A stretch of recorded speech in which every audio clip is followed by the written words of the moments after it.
Ya terus siapa Yang penolongmu di tanah? siapkan Siapa tempat penolongmu? bagi kita di surga itu siapa? Enggak ada cerita penolongmu. Kau ke surga, matamu surga. Kau mati masuk dikubur. Emang kau terangkat ke surga? Sekarang permasalahannya Berarti kau mati. konsepnya, berarti Kau konsepnya mati. manusia masuk kubur, berarti manusia ini tidak punya roh untuk, oh berarti beda lah. Roh apa? Yesus terangkat dengan jasadnya, bukan roh doang. Yang jadi permasalahan sekarang ini, Itu kan dia ke surga menyiapkan tempat bagi kita manusia, umat manusia itu di yang surga, menjalankan kehidupan yang itu di benar. surga, itu di surga. Sekarang kau bukan ke surga, kau masuk di tanah, koplak. Lah iya, itu kan Apa? cuman jiwanya doang. Kalau Matamu, jiwamu doang. Jasadmu turun ke tanah kok. Si Yesus malah kabur ke surga. Ketawa kau. Kau mati itu jasadmu kemana jasadmu? memang kalau namanya jasad manusia itu dikubur. Nah, Manusia dikubur. itu- Terus siapa penolongmu di kuburan?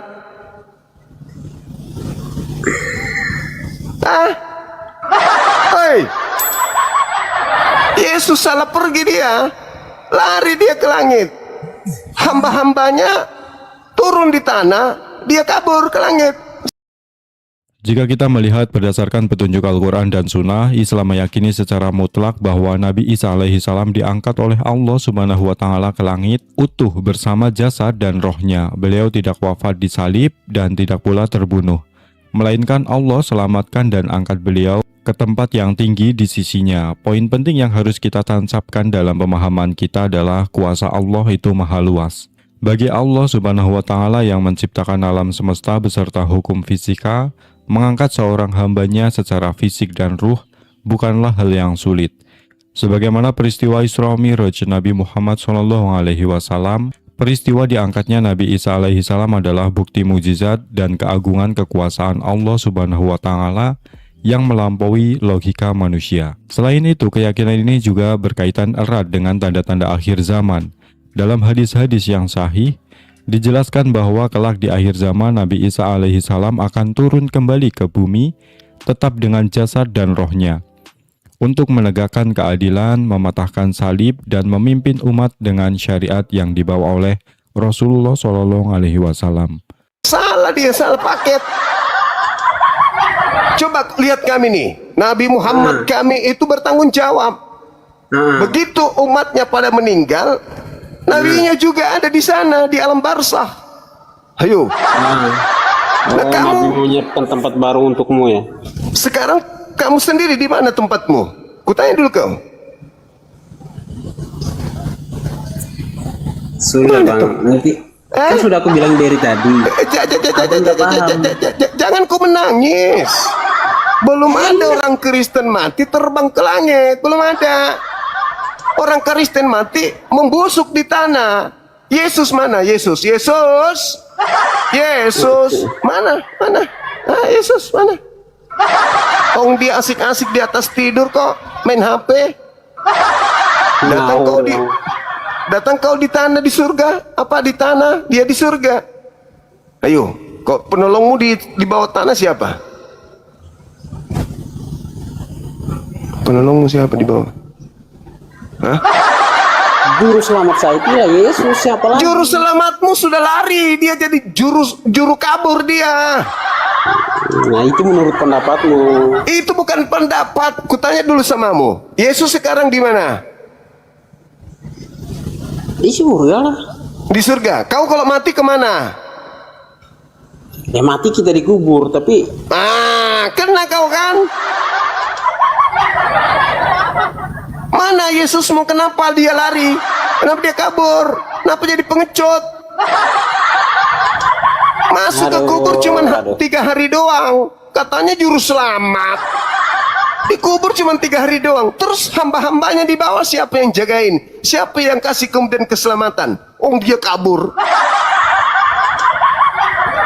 Kalau dia penyayang, dia memberi kemudian anugerah kepadamu, dia kemudian memberikan jalan keselamatan samamu, ya kudu dia tunjukkan jalan keselamatan itu di dalam kubur dong. ya oke lah, abang tunjukkan. Ini hambanya pada masuk kubur membusuk, dia enak-enak di atas main HP. Emangnya kamu pernah lihat dia main HP? Buktinya? Mau tanya apa buktinya? Ngomongnya ngaco aja. Apa buktinya bilang gitu? Bilang dulu. Yesus berkata, bila dua orang bersama denganku dalam namaku, aku ada di sana. Ayo. Bagaimana? Kalau ada dua orang berkumpul atas namaku, maka aku ada bersama dengan mereka. Betul nggak dalil itu? Ya benar itu. Nah, dengan cara apa dia datang pada saat engkau kemudian ada berdua sama temanmu? Yesus datang dengan cara apa? Hah? Yesus itu roh, dia itu roh. Matamu roh kok makan ikan goreng? Kamu lo ngawur. Oke, ngawur. Keluar dari kubur minta ikan goreng, habis itu kabur ke langit. Nah itu kalau mau dibilang kalau Yesus mati bangkit lagi. Yesus Dia bangkit terangkat ke surga. terang ke surga. Umatnya, hambanya kemana? Nah sekarang saya mau tanya, kamu bilang kan Yesus kabur apa segala macam. Nabi Ya mau bangkit kabur enggak? dong. Apa? Nabi Muhammad mau bangkit enggak seperti Yesus? Nabiku bersama dengan umatnya bertanggung Ya, jawab. pertanyaanku dia bangkit Itu enggak? baru namanya juru selamat. Ayo, juru selamat itu aslinya juru selamat. Kul in kuntum tuhibbuna Allah fattabi'uni yuhibbukumullah wa yaghfir lakum dzunubakum wallahu ghafurur rahim. Artinya dulu kan. Oke? Bila engkau dosa-dosamu ingin diampuni oleh pencipta langit dan bumi, ingin disayangi oleh pencipta langit dan bumi, maka ikutilah Nabi Muhammad. Nabiku ke alam barzakh. Kami ikut dengan beliau ke alam barzakh. Lah kamu juru selamatmu kabur ke surga. Lah kamu ikut ke barzakh, ke alam kubur. Ayo, juru selamat kok kabur? Dikejar sama tentara Romawi, kabur.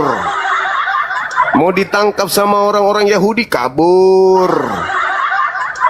Sekarang umatnya pada dikubur membusuk, dia kabur ke surga. Oh jadi begitu ya. Mungkin ini Nggak tanggung jawab. berarti aku harus mualaf nih. Yang suruh mu'alaf siapa? Orang mu'alaf itu adalah orang-orang yang berakal sehat. Anda belum berakal sehat, gimana mau mu'alaf? Sorry ya Bang. Ayo, nggak bertanggung jawab. Tuhan kau itu, bayangkan dia mau mati di atas salib. Apa katanya?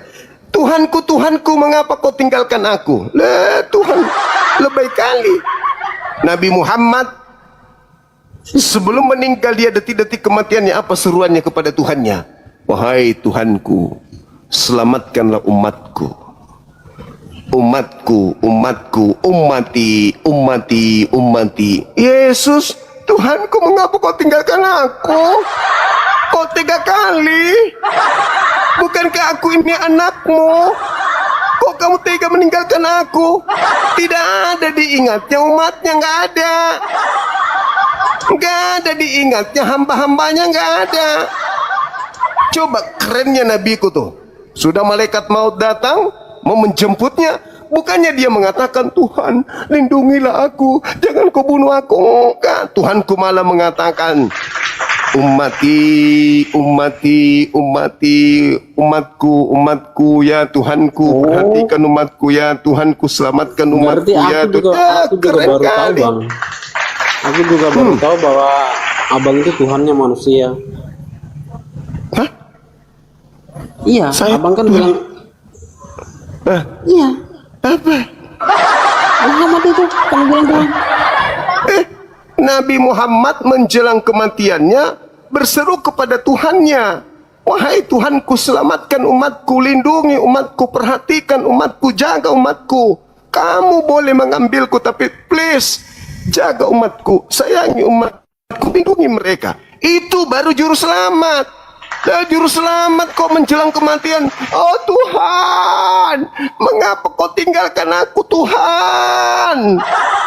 Tuhan kawe, Tuhan kok manggil Tuhan. Baru juga mau dicabut nyawanya sudah Eli Eli lama sabaktani, Tuhanku Tuhanku, mengapa kau meninggalkan aku? Aku kalau ada di situ ku lempar bantal. Bangun weh, bangun. Ngaku Tuhan tapi kok takut sama kematian. Apa itu? Jadi juru selamatmu itu ganti, itu bukan juru selamat itu, juru kabur. Juru selamat itu menemani semua apa yang digembalakan itu, menemani. Itulah gembala yang hebat, itulah gembala yang benar-benar gembala. Gembala kok kabur ninggalkan dombanya, piye toh? Dombanya udah pada membusuk, malah dia kabur enak-enak di atas main ayunan. Kamu lihat Mikir dong. di mana Yun? Ah? Kamu lihat di mana? Ya sama seperti Lukas. Lukas melihatnya duduk. Dari mana Lukas tahu kalau dia duduk? Mana tahu dia baring.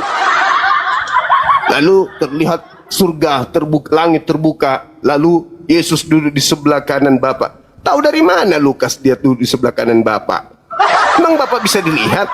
Mana tahu dia di sebelah kanan, di sebelah kiri? Ayo. Iya kan? Nabimu di sebelah mana? Nabiku di alam barzakh. Ayo. Dan berada di sisi Tuhannya. Al-Quran surah Ali Imran ayat 169. Sisi sebelah mana? Jangan kau menyangka bahwa Nabi Muhammad itu meninggal. Sesungguhnya dia tidak meninggal, melainkan dia memperoleh hidup di sisi Tuhannya. Aman toh? Ayo. Iya, begitu ya, aman. Ya, iya dong. Sekarang kau bangga. Oh, Yesus sudah di surga. Kau bangga kan? Yesus yang di surga. Lu kemana? Lu kemana? Kamu percayakan dia, tapi lu kemana? Lu ke kubur. Kami siang malam kemudian menyanjung nami kami, memuji beliau, mengikuti beliau, karena kami cinta kepada beliau, kami sayang kepada beliau. Dia menunggu kami di alam barzakh. Itu baru betul. Itu baru dibilang juru selamat. Allah. Loh. Allah. Allah. Yang dikatakan juru selamat, kamu dapat musibah di laut, juru selamatnya ke laut.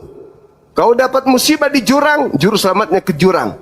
Kau dapat musibah kemudian di daratan, juru selamatnya ke daratan. Ini kau dapat musibah di kuburan, dia malah naik ke surga. Juru selamat apa itu? Juru kabur dia itu. Bertanggung jawab dia. Pergilah ke seluruh dunia, jadikanlah seluruh bangsa jadi muridku. Sudah jadi murid malah ditinggal. Pret. Juru kabur. Bang, apa? Enggak jantan juru selamat kau itu. Atau jangan-jangan agamamu yang salah konsep kali. Jangan-jangan dia lagi diselamatkan dari kematian. Kau pikir dia naik surga untuk menyediakan tempat buatmu? Ya iya. Apa? Ialah apa? Dia ke surga menyediakan tempat. Di mana Yesus pernah berbicara kepada Anda? Yesus mengatakan, di rumah Bapakku banyak tempat. Aku pergi ke rumah Bapakku menyediakan tempat untukmu, untuk kamu. Kamu di situ siapa? Kamu di situ siapa? Aku dia doa Bapak kami. Matamu. Kamu di situ Bani Israel, muridnya. Kau merasa itu memang suka kepalsuan kau. Orang lagi bicara dengan muridnya di dalam kelas, kau cuma naik sepeda kumbang lewat di samping sekolah. Kau dengar sang guru bicara, anak-anakku sekalian, aku akan ke Jakarta menyiapkan tempat untuk kalian ya. Kau naik sepeda dengar, padahal kau bukan mahasiswa. Pulang ke rumah, mama, apa? Pak Guru, ke Jakarta sediakan tempat untuk kita. Itu artinya otakmu bocor halus. Guru lagi ngomong ke muridnya. Murid lagi ngomong sama muridnya, gurunya, murid sama guru lagi diskusi. Lu lewat pakai sepeda kumbang, jualan kepala kambing. Tiba-tiba orang guru kau dengar nguping. Pak Guru mau ke Jakarta nih untuk menyediakan tempat untuk kita di Jakarta. Kau pulang ke rumah tanya bini lo, "Hore mama, apa? Aku dengar kabar baik. Apa? Pak Guru mau ke Jakarta, siapkan tempat untuk kita." Untuk siapa? Tadi dia ngomong di kelas. Emang bapak muridnya? Ya kan aku dengar, aku baca juga bukunya. Bapak, coba periksa. Waduh, tensinya tinggi, panasnya tinggi ini bapak. Yesus ngomong sama muridnya, kenapa lu yang merasa, cupu? Idiot rupanya. Akulah guru. Ya guru buat siapa? Ya untuk muridnya. Siapa muridnya? Bani Israel. Oh, Bani kampret kok ngaku-ngaku murid. Inilah kalau suka kepalsuan. Kau murid siapa? Yesus.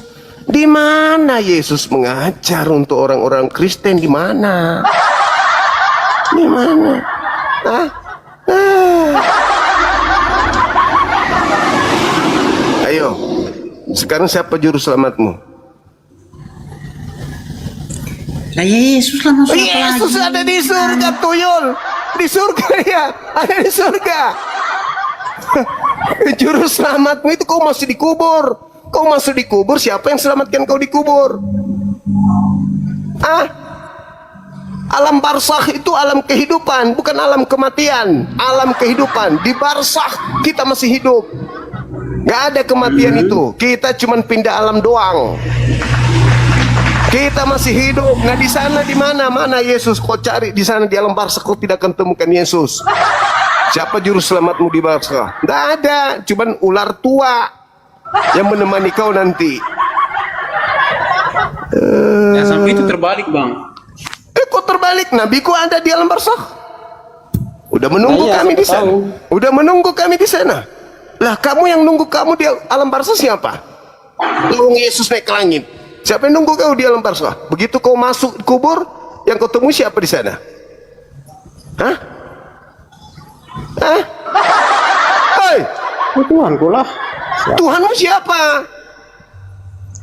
Budak, gue bilang Yesus. Yesus di surga, kampret, bukan di alam barzakh. Mimpi kau. Kau masuk ke dalam laut, gurumu ada di daratan sana, lagi ngopi. Makanya beragama itu pakai otak. Gimana bang?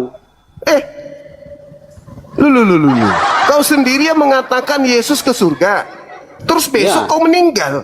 Kau ke surga. Kau ke surga atau ke alam kubur? Menurut saya, jika ditinjau dari catatan sejarah dan tradisi kekristenan, Yesus mengajar di wilayah Timur Tengah, tepatnya di tanah Yudea, Galilea, dan Samaria. Wilayah-wilayah ini saat ini mencakup daerah Palestina, Israel, dan sekitarnya. Secara spesifik, tempat-tempat pengajarannya mencakup bait Allah dan sinagoge. Yesus seringkali mengajar di pusat-pusat ibadah umat Yahudi pada masa itu, seperti di Yerusalem dan Kapernaum. Beliau juga mengajar di bukit-bukit seperti peristiwa khotbah di bukit di tepi Danau Galilea, serta di jalanan dan desa-desa yang beliau singgahi. Namun, poin kritis yang perlu kita kritisi dan pahami bersama adalah isi dan ajaran yang disampaikan. Yesus sendiri tidak pernah mengajar di Eropa, Amerika, apalagi membawa doktrin-doktrin Barat modern yang ada hari ini. Beliau mengajar di tanah para nabi dengan tradisi ketauhidan yang sangat kental. Jadi menurut saya, jika kita membedah teks-teks tersebut secara kritis, ajaran asli yang disampaikan oleh Yesus di tempat-tempat tersebut adalah ajaran monoteisme murni, mengajarkan tauhid, menyembah satu Tuhan yang Maha Esa, serta mengajak umatnya taat pada hukum Allah. Jadi memahami lokasi geografis ini penting agar kita tidak mencampur adukan antara fakta sejarah pengajaran beliau dengan konstruksi doktrin agama yang berkembang belakangan. Abang ini sudah saya jelaskan berulang kali, tapi abang nggak paham, jadi susah. Yesus ke surga, lu mati ke alam Seol, alam kematian, alam orang mati. Kau di situ menumpuk dengan cacing. Yesus kemana dia? Ke langit. Tidak akan turun-turun dia ke bumi, apalagi ke dalam kubur. Kalau dia turun kiamat. Jadi kau di alam kubur, Yesus di surga sana. Kebalik, bukan juru selamat itu.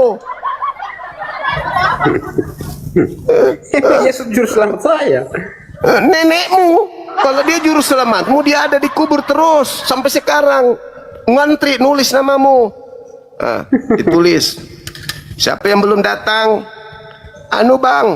Bang Charles. Kenapa? 3 hari lagi bang. Oh ya, kita tunggu aja. Siapa lagi? Bom. Nah, itu baru juru selamat. Siapkan tempatnya. Kalian berbaris. Nanti Charles mau datang, kita siapkan. Ini dia malah di surga di sana. Main tali. Ayo sembuh dong, sembuh. Kau bisa sembuh. Jangan sakit kelamaan. Bagus. Sakit apa bang? Udah sakit. Kok ngaku Yesus juru selamatmu? Udah jelas-jelas dia sudah terangkat ke langit kok. Lah emang iya. Nah, Dia terus menyediakan tempat untukku. matamu. Kalau dia menyediakan tempat untukmu, dia ke kubur. Karena setelah kau dari bumi, bukan kau ke surga, ke kuburan dulu. Di kuburan kau masih miliaran tahun. Kalau dia kiamat nanti miliaran tahun, ya semiliar tahun kau di situ. Harusnya dia di dalam membuat tempat-tempat untukmu, dibuatkan kapling-kapling untuk kau. Ini dia malah kabur ke atas. Yang bilang kabur siapa bang? Loh, kalau tidak kabur, ini pengikutnya kok pada masuk kubur, dia malah lari ke atas. Kenapa dia lari ke atas? Bukankah dia juru selamat? Ya, emang iya dia juru selamat bang. Kalau juru selamat, Kristen kemana setelah kematian? Kutanya dulu kau. Ke surga lah. Matamu. Alam kubur kau bilang surga. Kok abang yang stres? Jengkel aku tengok kau, idiot. Alam kubur itu bukan surga. Yesus ada di alam kubur nggak? Yesus naik ke surga menyediakan tempat untukku. Nenekmu kiper, mimpi kau. Habis kau berpindah dari bumi ini, kau masuk ke kubur, dikubur. Kalau di surga nggak perlu disiapkan tempat, ngapain? Di surga mau di desanya, mau di kotanya sama aja tempat kenikmatan. Nggak usah kau siapkan tempat. Lebay kali kau. Yang namanya surga begitu kau masuk, assalamualaikum. Dimanapun kau di surga itu tempat kenikmatan, tempat kebahagiaan. Ngapain kau simpan-simpan lagi? Ini tempatnya matamu. Aku nggak butuh kau di sini. Aku butuh pada saat kau di alam kubur. Tempat kenikmatan. Terus tempat siksaan. Apa? Kenikmatan. Jadi kuburan itu tempat siksaan. Apa namanya? Disiapkan bidadari cantik gitu kan. Pasti selengkangan otakmu kan. Kenikmatan itu bukan hanya di situ. Kenikmatan itu, nikmat itu luas. Sekarang gue tanya sama lo, kamu kalau kau mati, kau ke surga atau ke alam kubur? Ke surga bang. Nenekmu kiper, kau jangan nipu. Nampak kau suka kepalsuan. Jelas-jelas begitu kau mati, innalillahi wa inna ilaihi rajiun, telah berpulang ke rahmatullah saudara Charles dalam usia sekian-sekian. Dia masuk ke mana? Ke alam kubur, diantar. Akan dikuburkan jam 3 sore dan seterusnya. Dikubur, bukan melayang ke surga. Enak aja loh. Jadi Yesus ke surga itu ngapain? Menyediakan tempat. Lebay kali. Ngapain kau sediakan tempat? Untuk apa? Memang Tuhan menyediakan tempat untuk saya. Untuk apa disediakan tempat kalau sudah di surga? Untuk apa? Ngapain di surga disediakan tempat? Bukankah surga itu tempat kebahagiaan? Hah? Sudah disiapkan semua fasilitas kebahagiaan oleh Tuhan. Ngapain lagi kau sibuk-sibuk? Di sini tempatmu ya Charles. Matamu. Yang kau butuhkan saat sekarang ini adalah tempatmu di alam barzakh. Tempatmu itu yang harus kau siapkan supaya kau di sana tidak menderita, tidak sengsara di situ. Di saat dunia sudah tak ada kau tempati, gelap gulita yang ada di sana. disitulah dibutuhkan juru selamat. Kalau sudah di surga ngapain lagi kau? Juru selamatmu aja masih di sana. Aku kalau disiksa Kalau dikubur jelas-jelas habis punya itu aku sudah di surga dia. juru sudah menyediakan selamatku tempat bagiku.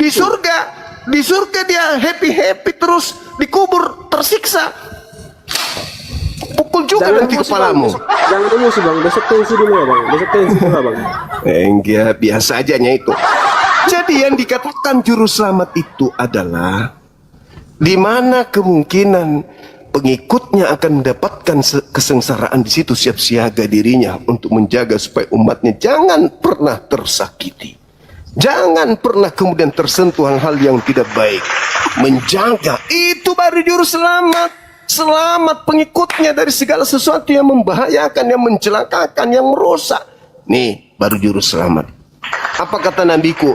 Kul in kuntum tuhibbunallah fattabi'uni yuhibbukumullah wa yaghfir lakum dzunubakum wallahu ghafurur rahim. Jangan Itu sampai baru- abang baca bahasanya bahasa Arab itu nanti sebentar terjemahan nggak tahu artinya dari bahasa Arab tersebut. Lebih baik saya bisa bahasa Arabnya, saya tidak tahu terjemahannya. Bisa saya aja. Tunggu. Saya bisa cari apa terjemahannya ini. Saya tidak bisa ditipu. Sekarang kau tahu terjemahannya. Apakah tahu aslinya? Apa sudah benar Kamu terjemahannya lancar sesuai dengan sekali aslinya? bahasanya. Memang saya bukan orang Aku Arab. tanya Saya dulu, tidak belajar aku tanya dulu samamu. Kamu bisa mengerti bahasa kitabmu? Pada mulanya adalah firman itu bersama-sama dengan Theos, dan firman itu adalah Theos. Bahasa Indonesianya nih, ngerti nih? Pertanyaan saya, apa sudah sesuai dengan aslinya?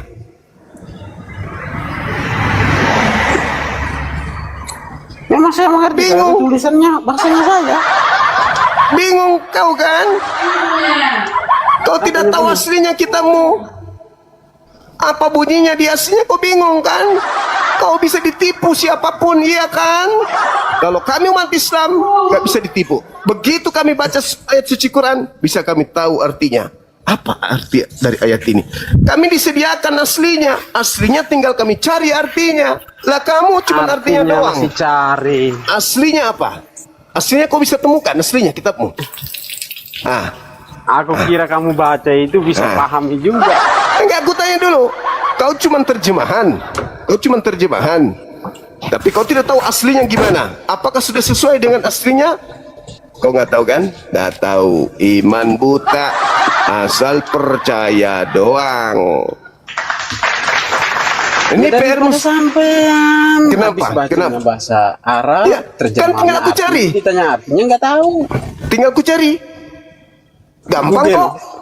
Iya, Google. Google boleh. Kitab suci Al-Quran dengan terjemahannya lengkap. Nah sekarang saya tanya samamu, bagaimana kamu tahu bahwa kitabmu itu sudah sesuai dengan aslinya? Apa dasarmu mengatakan itu sudah sesuai? Memang itu sesuai ajaran sudah.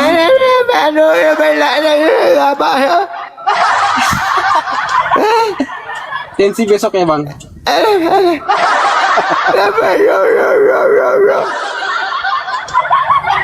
Kalau di lembaga Bible Indonesia itu sudah syarat, misalnya nih ya, syarat dengan kepentingan, syarat dengan masukan-masukan dari golongan tertentu, dari gereja tertentu, rumah itu,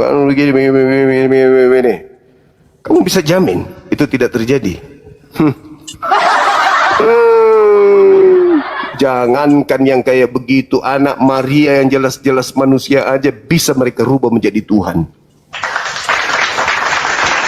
Memang dia Tuhan tiga dalam satu. Matamu, Tuhan dari Hong Kong. Yesus pernah mengatakan, aku di dalam Bapakku, Bapakku di dalam aku. Pada saat dia berkata begitu, dia sebagai manusia atau sebagai Tuhan? Dia seutuhnya manusia, dia seutuhnya Tuhan. Yang kita pahami, Bagaimana ceritanya kau mengatakan sesuatu itu utuh, ternyata dia tidak utuh? Ini yang kita berbeda, Bang. Dengar dulu. Seutuhnya Tuhan. Kalau seutuhnya Tuhan, apakah ada unsur lain pada dirinya? Unsur lain apa, Bang? Tentang unsur lain apa? Kau katakan seutuhnya Tuhan Yesus itu kan? Iya. Kenapa dia bisa kemudian takut? Kenapa dia butuh makanan? Kenapa dia butuh tidur? Kalau dia seutuhnya Tuhan. Karena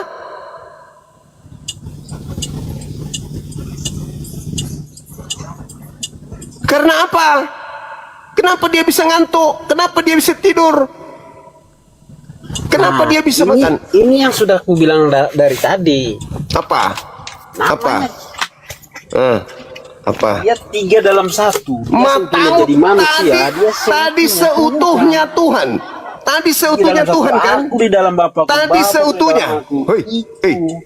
Hei. Kau ngerti arti seutuhnya? Kalau dia sudah utuh Tuhan, kenapa ada sisi kemanusiaan? Katanya utuh Tuhan, seutuhnya Tuhan. Kenapa ada sisi jangkrik pada dirinya kalau dia seutuhnya Tuhan? Kenapa ada sisi kemanusiaan kalau dia seutuhnya Tuhan? Kenapa ada sisi kemanusiaan kalau dia sudah seutuhnya Tuhan? Kenapa bisa?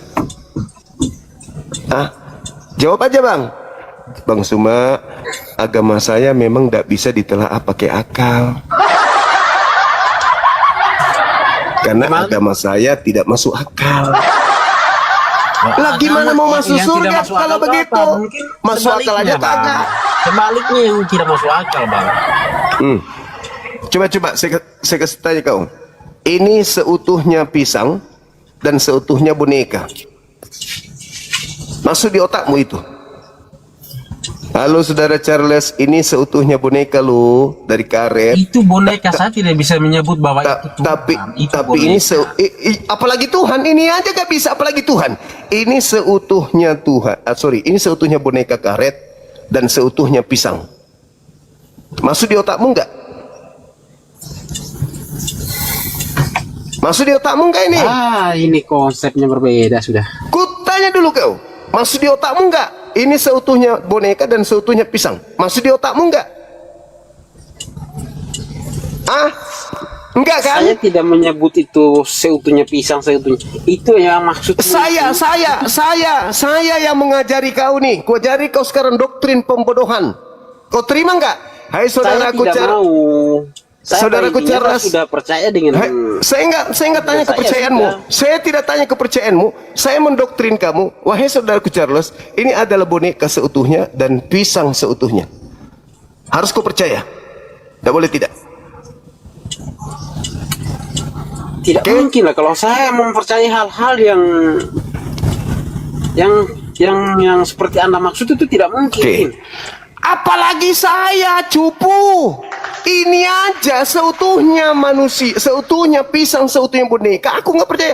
Apalagi mulutmu yang mengatakan Yesus seutuhnya Tuhan, seutuhnya manusia. Kampret. Kalau saya sih, kamu mau percaya atau tidak sih, saya tidak jadi mempermasalahkan. Begitu juga saya. Bukan masalah percaya atau tidak percaya. Ini masalah konyolnya sebuah agama yang cinta kepada kepalsuan. Ini saya katakan pisang. Palsu dong, karena ini boneka. Anak Maria ku katakan Tuhan, ya palsu dong, karena dia manusia. Ini contoh doktrin. Saya ajari kamu, ini adalah pisang seutuhnya dan boneka seutuhnya. EGP, kamu mau percaya ataupun tidak percaya, saya akan tetap berjalan pada jalanku. Aku mau dia ini pisang seutuhnya dan ini boneka. Kau akan memandang saya gila ini Bang Suma. Bagaimana saya yang memandang kau menganggap anak orang Tuhan seutuhnya dan manusia seutuhnya? Apa yang pas untuk saya katakan kepadamu kalau bukan lebih rendah dari binatang? Menurut saya, jika kita membedah masalah ini dengan pendekatan Al-Quran, logika rasional, serta kajian teks kritis, jawabannya sangat tegas dan mutlak. Nabi Isa alaihissalam atau Yesus adalah seorang manusia murni, hamba Allah, dan seorang Rasul yang mulia, bukan Tuhan dan bukan pula anak Tuhan. Al-Quran secara gamblang menegaskan bahwa penciptaan Nabi Isa Tanpa adanya seorang ayah bukanlah bukti ketuhanan, melainkan bukti keagungan mukjizat dan kekuasaan Allah Subhanahu wa Ta'ala. Dalam surat Ali Imran ayat 59, Allah Subhanahu wa Ta'ala memperumpamakan penciptaan Isa seperti penciptaan Nabi Adam alaihi salam. Bahkan Nabi Adam diciptakan tanpa ayah dan tanpa ibu. Jika tidak berayah membuat seseorang menjadi Tuhan, maka Nabi Adam tentu lebih berhak dianggap Tuhan. Namun tentu tidak, keduanya adalah murni ciptaan dan hamba Allah Subhanahu wa Ta'ala. Jadi menurut saya konsep bahwa seseorang manusia yang dilahirkan dari rahim seorang wanita membutuhkan makan, minum, tidur, dan memiliki sifat-sifat kemanusiaan dasar sangat tidak masuk akal untuk dikategorikan sebagai Tuhan yang Maha Kuasa dan Maha Mandiri. Oleh karena itu, memposisikan beliau sebagai Nabi dan Rasul yang mengajarkan tauhid, menyembah hanya kepada Allah Subhanahu wa Ta'ala adalah bentuk penghormatan yang paling jujur, rasional, dan murni sesuai dengan ajaran para nabi sejak awal. Ulaika hum syarrul bariyah. Saya nih menganggap ini pisang aja kau tertawakan. Bagaimana saya mau lihat kau menganggap anak orang sebagai Tuhan seutuhnya? Emang Ayo. iya dia dikaruniai dari Roh Kudus. Iya, memang dia adalah pisang. Ayo. Itu menurut menurut proses pemikiranmu. Itu menurut gilamu. Emang ada Yesus mengatakan? Emang ada Tuhan mengatakan? Emang Tuhannya Yahudi pernah mengatakan Yesus ada seutuhnya Bapa, seutuhnya manusia? Pernah Yesus mengatakan begitu? Pernah Bapak mengatakan begitu? Yesus pernah berkata, aku di dalam Bapakku, Bapakku di dalam aku. Aku di dalam Bapakku, Bapakku di dalam aku. Apa itu konsep Itulah apa? konsepnya yang kamu tidak paham. Nah, sekarang kalau dia mengatakan aku di dalam Bapa, Bapa di dalam aku. Bisa nggak kau baca Yohanes 17 nomor 23, 21 23. 21 sampai 23, bisa nggak? Mau dibacakan sampai ujung manapun kalau Anda tidak paham. Jadi susah. Bukan tidak paham, Anda itu sudah bikin beda konsep. Anda menipu diri Anda sendiri. Anda lebih suka kepada kepalsuan. Nah, yang suka kepalsuan kan kamu, bukan saya. Apa maksud Yesus aku di dalam Bapa, Bapa di dalam aku? Apa maksudnya? Ayo. Itu Maksudnya tiga dalam apa? satu. Kok tiga dalam Allah, satu? Bapa dan Roh Kudus. Itu aja mungkin kau tidak paham. Kok tiga dalam satu maksudnya apa? Apa maksudnya? Di mana Yesus mengatakan itu? Di mana Yesus mengajarkan tiga dalam satu? Yesus pernah mengajarkan itu? Tiga dalam satu? Emang iya. Di mana Yesus pernah mengajarkan tiga dalam satu? Trisula. Di mana? Saya sudah bilang satu kali berapa? Mungkin sudah 2 kali, 3 kali. Apa? Nah, abang nanya ulang, jadi aduh. Di mana Yesus mengatakan tentang tiga dalam satu itu di mana? Itu cuma kegilaan kau aja. Artinya apa? Bapa, Putra, dan Roh Kudus. Ada apa dengan itu? Ada apa? Ada apa? Siap. Ada yang sudah kita menjelaskan, kamu tidak paham. Jadi mau tanyakan ada apa-apanya lagi harus dipenjelaskan. Tidak juga. Apa ya yang kan? kau jelaskan? Kau hanya mengatakan satu dalam tiga, satu karung. Loh, berarti kamu nggak connect dari tadi aku bilang. Apa satu Makanya dalam besok tiga abang itu? tensi dulu kemungkinan abang dari tadi itu tensi Apa naiknya satu itu dalam lumayan tiga itu tinggi apa? kayaknya. Satu dalam karung atau apa? Dalam karungmu. Sekarang ku tanya sahabatmu. Ketika Yesus dibunuh oleh orang-orang Roma, Bapak dibunuh juga? Hah? Apa? Bapak dibunuh juga? Bapak Elohim dibunuh juga pada saat Yesus dibunuh? Yesus yang dibunuh itu Yesus. Katanya satu dalam tiga. Katanya satu dalam tiga. Dia mendoakan orang-orang yang Aku di dalam Bapa. Aku di dalam Bapa, Bapa di dalam aku. Ketika aku dibunuh, Bapa yang ada dalam diri aku ikut mati. Makanya saya bilang konsep pemahaman kita ini berbeda, Bang. Makanya aku Memang berbeda. Kenapa? Karena konsep agamamu itu tidak masuk akal. lah, konsep agamamu aja tidak masuk akal. Makanya aku juga Apa? bingung. Coba tunjukkan kepada saya mana yang tidak masuk akal dalam agamaku. Nah, kalau kita mau tunjukkan ini mungkin terlalu banyak. Cuman saya ini nggak mau masalahnya di Nggak sini. usah terlalu banyak, nggak usah terbanyak. Secuilku jadikan obat kalau ada, silakan. Yang tidak masuk akal ya di agamaku. Sekarang saya tanya begini, Bang. Tunjukkan dulu, jangan kau bertanya, Samuding. Nalah. Kau menuduh. Kalau saya kan tunjukkan agamamu yang aku tidak mengerti. Dengar. Apa tujuannya. dengar, saya bertanggung jawab atas perkataan saya. Bahwa agamamu tidak masuk akal, konsep ketuhanannya tidak masuk akal, kitab sucinya nggak masuk akal, semua tidak masuk akal, surganya tidak masuk akal, semua tidak masuk akal, Paulus tidak masuk akal, semua ajaran Itu prinsip. menurutmu. Kalau Anda minta secara mendetail, saya berikan secara mendetail kalau agamamu itu tidak masuk akal. Itu menurutmu secara manusiawi. Bukan menurutku, itu menurut ilmu pengetahuan. Nah, sekarang kau nuduh juga tuh agamaku tidak masuk akal. Berikan bukti agamaku tidak masuk akal, secuil saja, aku beli kalau ada. Tunjukkan. Nah, gini nih. Mohon Apa? maaf nih sebelumnya. Nah. Iya, nggak apa-apa. Yang kita Silakan. yang ini dulu yang kita lihat-lihat sekarang lah gitu kan. Apa itu? Sekarang Hah? ini mohon maaf nih, Bang. Enggak usah lebay, enggak usah Ini contoh lebay, kecil aja enggak dulu. usah lebay. Tuhan aja Kecil aja kalian dulu. bunuh. Di situ yang saya Nggak usah bilang lebay. tidak masuk akal. Apa itu yang tidak masuk akal? Anak-anak masuk ke pesantren pulangnya dihamili. Lah, Apakah itu pantas? Makanya di situ saya bilang tidak masuk akal. mama, Makanya saya bilang konsep itu yang tidak masuk akal dari situ. Kutanya dulu Lihat sama kamu kecilnya dulu. Kutanya dulu Apalagi sama banyak hal-hal yang saya tidak itu kok tanya Edis.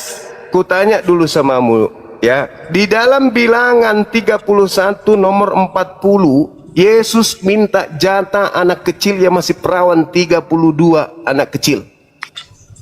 Tidak ada seperti itu, Bang. Itu mungkin hanya ngada-ngadanya kamu. Kau bisa baca Bibelmu?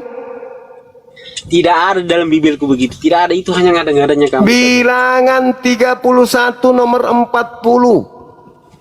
Yesus Itu minta, hanya ngada-ngadanya kau saja. Tidak ada di situ. Yesus, aku tunjukkan dalilnya ya, biar kau waras ya. Nih, kau ya. Jadi kau Itu hanya dibuat-buat manusia. Tidak ada tidak ada seperti itu. Itu hanya dibuat-buat, mungkin ditulis-tulis oleh manusia yang mungkin membenci saja, yang mengatakan seperti itu. Wah, aku tunjukkan samamu. Jangan kau banyak bacot kau, agama palsu. Biar kau tunjukkan hal itu pun saya tidak percaya. Kenapa kau takut? Walaupun Kenapa? saya tidak takut, walaupun seandainya kamu menunjukkan Kenapa? bahwa ini Bibelnya, saya tidak percaya hal itu. Kenapa kau tidak percaya isi kitabmu sendiri? Sudah kau ambil dari agama lain, kau tidak percaya lagi. Kau buang aja itu. Itu kan hanya dibuat-buat, hanya berdasarkan kebencian saja. Siapa yang membuat?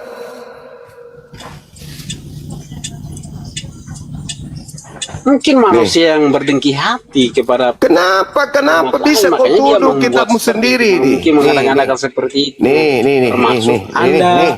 nih, aku tunjukkan. Nah, ini Bibelmu. Makanya aku bilang agamamu itu tidak masuk akal nih. Aku buka buktinya. Bang Zuma kok teman diskusi nih, bukan pendeta. Nih, Bilangan 31 nomor 40 Bible terjemahan baru. Dan orang-orang 16.000 orang. Jadi upahnya bagi Tuhan 32 orang. Ini ya, kita lihat. Nih, 32. Ini dan orang-orang ini maksudnya apa orang-orang di sini? Ini anak-anak gadis, anak-anak kecil. Dan bagi Yesus, tuh, dan upetinya bagi Yesus 32 orang. Nah, apa yang dimaksud di situ? Kita lihat. Tunjukkan samamu ya, supaya kamu itu sehat. Jangan kau gila permanen beragama. Loh, abang yang gila permanen, tidak ada seperti itu di dalam konsep keagamaan kami seperti itu. Jadi yang tadi itu apa? Kitabnya siapa tadi itu yang itu kutunjukkan? hanya dibuat-buat dengan orang yang membenci Injil lain saja. Loh, kok dibuat-buat? Itu kitabmu kok? Nih. Tidak ada dalam kitab seperti tidak ada. Itu bohong itu. Bilangan 31 Saya tidak percaya dengan hal apa yang kamu tunjukkan. Itu tidak benar. Nih, Bilangan 31 nomor 17 baca. Biar kau mau tunjukkan sampai di layar lebar manapun, saya tidak percaya karena itu tidak benar. Maka sekarang bunuhlah semua laki-laki di antara anak-anak mereka dan juga semua perempuan yang pernah bersetubuh dengan laki-laki, haruslah kamu Itu mungkin bunuh. menurut ajaran Muhammad, kalau kami tidak ada seperti itu. Tetapi semua orang muda ini, gadis muda ini, anak muda ini, di antara perempuan haruslah ini yang belum pernah bersetubuh, berarti anak bayi kan, dengan laki-laki, harus kamu biarkan hidup untukmu, bagimu. Itu ajaranmu yang seperti itu. Kalau ajaranku tidak seperti itu, Bang. Ini bilangan di Islam atau di Kristen ini, kitab ini? Itu hanya orang yang buat itu, tidak tahu siapa yang bikin kayak gitu tuh. Itu hanya kedengkian saja. Tapi ajaran itu Bible tidak sabda, seperti itu. Bible Tidak sabda seperti ini. itu. Nah, terus jadi dia katakan bunuhlah semua yang tidak perawan, tetapi semua yang masih perawan ambillah untukmu, ambillah bagimu. Nomor 18-nya, ya kan ya? Nah, kita baca nih. Sampai Tidak nomor ada ajaran 40. kami maksiat seperti itu, tidak ada. 40. Tidak ada seperti itu. Dan orang-orang 16.000 orang jadi upetinya bagi Yesus. Upetinya bagi Yesus. Nih kita tunjukkan ya. Nih, baca baik-baik. Nih. Upetinya bagi Yesus. Baca.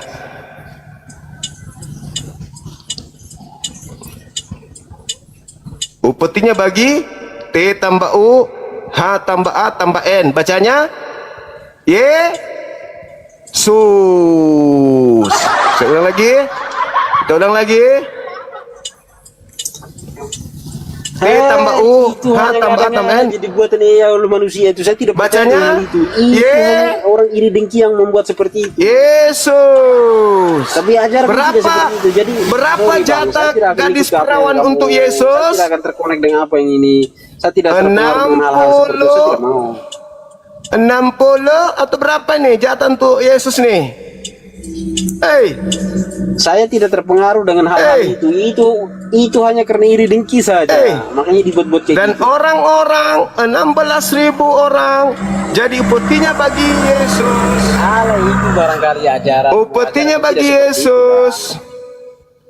Upetinya bagi Yesus sama dengan 32 Kalian aja yang orang siapkan perawan. Kerjanya tukang pemecah perawan di surga itu, gila itu namanya. Itu baca. Oh baca tadi tuh. 32 perawan untuk Yesus. Bilangan 31. Tuhan kok butuh perawan. Tadi kau bilang, kau yang ngomong tadi, bukan aku yang ngomong. Kau yang ngomong 3 dalam 1. Berarti Tuhan di situ adalah Yesus. Yesus upeti buat dia berapa arti dalam perawan? 3 dalam 1 pun kamu tidak paham, jadi susah. Jadi sini yang saya bilang susah. Tadi Yesus butuh berapa perawan? Upetinya untuk dia berapa? Itu mungkin nabimu yang butuh perawan-perawan. Di ajaran saya tidak ada seperti itu.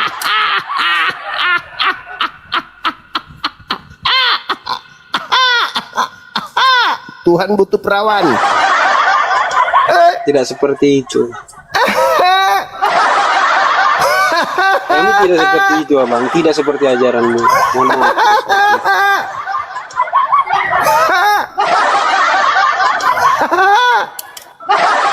Itu hanya ajaranmu. Ajaranku tidak seperti itu.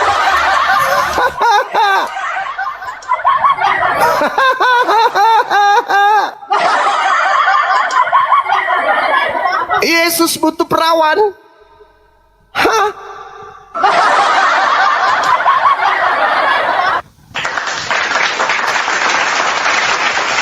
Itulah salah satu alasan kenapa para Kristen begitu naik di komen dan mau buka kamera.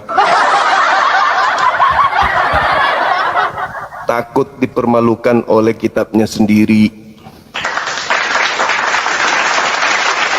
Itu bukan kitabku. Itu orang lain punya. Sahabat bisa syukur. Itu bukan kitabku.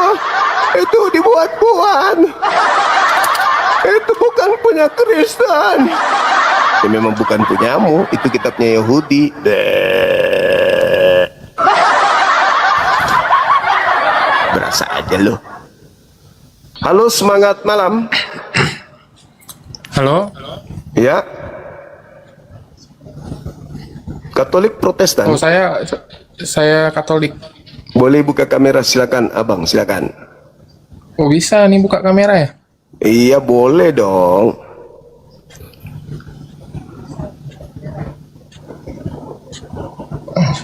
Pengikutnya sedikit mulu nih. Iya nggak bisa, pengikutnya cuma 2 orang. Iya, yaudahlah turun aja lah nih. Oke bang. Apa oke. gimana nih? Nanti kalau udah pengikutnya udah banyak bang, baru naik ke sini biar bisa buka kamera. Oke? Oke deh. Semangat malam. Bohahuro ro. Bohahuro. Sama kok, pret. Bohahuro. Apa itu bang? Surimbang. Sirimbang mengaku bohahuroba. Oke, semangat malam. Katolik Protestan. Halo? Agamanya apa ini? Saudara Sibiring. Allah Subhanahu wa taala. Allah Subhanahu wa taala. Pasti Kristen. Pasti Kristen. Pasti Kristen. Menurut saya, jika kita membedah teks ini secara kritis, narasi mengenai adanya upeti atau bagian khusus dari anak-anak gadis perawan yang diserahkan untuk Tuhan atau Yahweh adalah fakta tekstual yang tertulis dalam kitab Bilangan 31. Dalam teks tersebut dicatat bagaimana ribuan perawan ditawan. Dan sebanyak 32 orang diantaranya dipisahkan sebagai persembahan atau bagian untuk Tuhan yang diserahkan kepada imam. Lalu bagaimana kaitan narasi ini dengan doktrin kekristenan tentang Yesus? Menurut saya disinilah letak dilema teologis yang sangat besar bagi rekan-rekan Kristen. Dalam doktrin Trinitas diajarkan bahwa Yesus adalah Tuhan atau Yahweh itu sendiri yang menyamar atau menjelma menjadi manusia di perjanjian baru. Jika Yesus adalah Tuhan perjanjian lama, maka secara konsekuensi logis teologi Trinitas, perintah dan penerimaan upeti rampasan perang termasuk 32 perawan tersebut secara tidak langsung dialamatkan kepada sosok yang mereka yakini sebagai Yesus itu sendiri. Tentu ini menjadi pukulan telak bagi narasi-narasi yang sering mengkritik hukum perang atau pernikahan dalam Islam. Mereka kerap menyerang ajaran lain tetapi menutup mata terhadap teks kitab suci mereka sendiri yang mencatat riwayat pembagian tawanan perang dan perawan sebagai persembahan. Saya pastikan Kristen. Kalau Anda memang kita debat secara terbuka di dunia nyata, bagaimana? Boleh. Ayo. Kita di pusat ya. Boleh. Undang sama pejabat negara. Boleh. Sekarang aja buka kamera, habis itu kita tentukan waktunya kapan. Kebetulan saya ada rencana ke Jakarta. Boleh. Tepuk tangan dulu. Buka kamera sebagai wujud Anda serius. Anda yang tentukan tema, tentukan waktu, tempat di mana dan semuanya. Saya hadir tanpa membawa data-data. Tangan kosong, silakan. Buka kamera, kita jadwalkan. Susun panitia, ikutkan anak-anak saya juga 2 atau 3 orang jadi panitia. Silakan. Wah, ini bagus ini. Buka dulu topeng itu, buka dulu. Ujung-ujungnya bukan topeng. Saudara Rock Energi, terima kasih. Pret, dulu. Loh kok pret? Kau yang pret, kau nantang, tapi kau ujungnya Buka dulu itu maskermu. jangan kau tantang umat Islam begitu, jangan. Malu nanti kau. Jangan kau tantang umat Islam.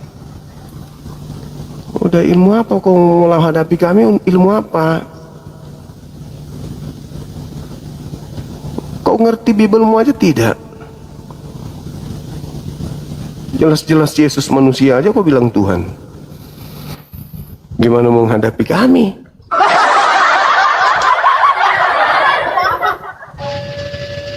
Semangat malam.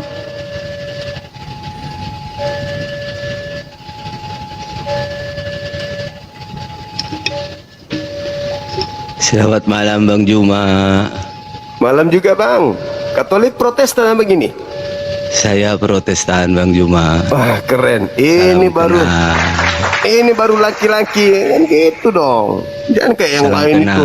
Ya salam kenal. Abang. Boleh saya ucapkan salam? Boleh. Silakan. Assalamualaikum warahmatullahi wabarakatuh. Waalaikum. Masya Allah luar biasa.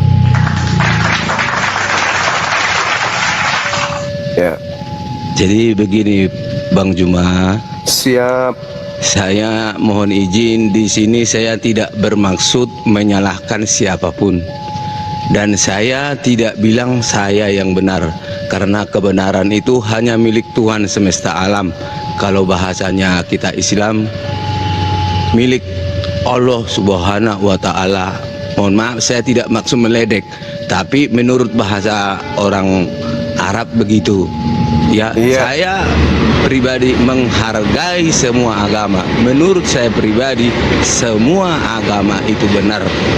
Karena menurut saya, keenam itu agama dianugerahkan Tuhan untuk seluruh manusia, untuk memagari manusia itu supaya tidak dicengkram oleh iblis. Oke lah, saya agama Kristen, kalian menghina agama saya terima kasih. Karena saya mengasihi, saya tidak pernah membenci siapapun. Karena semua Alkitab, semua keenam agama itu tujuannya atau goalnya adalah mengasihi sesama manusia dan mengasihi Tuhan. Makanya kalau kita dengarkan statement almarhum Gus Dur, orang yang menghina agama orang lain itu berarti menghina agamanya sendiri. Orang yang menghina orang lain itu berarti menghina Tuhan itu sendiri. Kenapa? Karena semua manusia, 8 miliar manusia di seluruh bumi ini, itu semua milik Tuhan.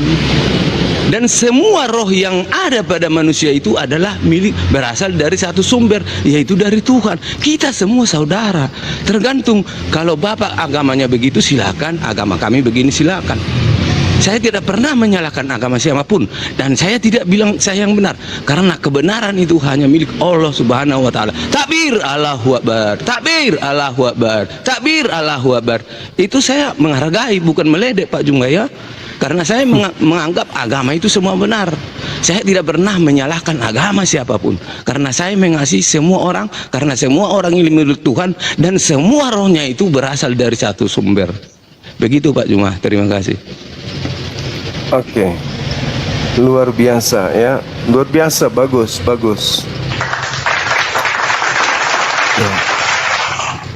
Ya. Pola yang saudara gambarkan ini itu pola yang bagus-bagusnya.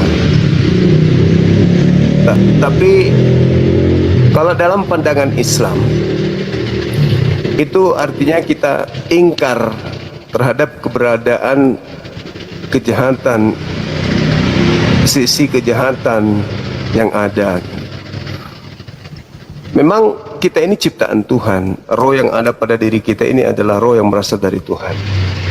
Tetapi di dunia ini ada musuh kita yang namanya iblis. Nah, musuh kita yang namanya iblis ini itu tidak akan senang melihat kita selamat. Maka yang perlu dipahami adalah bahwa iblis tidak akan mungkin menampakkan diri langsung dalam wujud yang asli kepada kita, karena mereka tidak punya daya. Maka iblis menggunakan manusia sebagai perpanjangan tangannya untuk menyesatkan manusia yang lain. Itu harus diakui itu. Jadi tidak semua manusia itu baik, tidak semua agama itu juga benar. Karena ada agama yang ditumpangi iblis untuk menyesatkan manusia masuk ke dalam neraka. Itu memang Tuhan kita satu, benar itu. Tetapi Tuhan menciptakan kita manusia untuk mengisi bumi ini, dengan Tuhan memperingatkan, waspadalah di bumi, karena di bumi itu ada penguasanya namanya iblis yang akan menyeret engkau ke dalam neraka. Jadi kita tidak memandang semuanya itu dalam pandangan positif atau pandangan negatif, tidak. Sama seperti ini Bang, saya mengatakan bahwa agama Kristen itu adalah agama yang suka kepada kepalsuan. Nah, jangan dianggap itu adalah sebuah hinaan. Jangan dianggap itu adalah sebuah celaan. Tapi coba, kalau kita merasa kita berasal dari Tuhan yang sama, kebenaran itu mutlak kebenaran, maka yang perlu dipahami di sini, apa yang menyebabkan Bang Suma mengatakan bahwa agama Kristen itu suka kepada kepalsuan?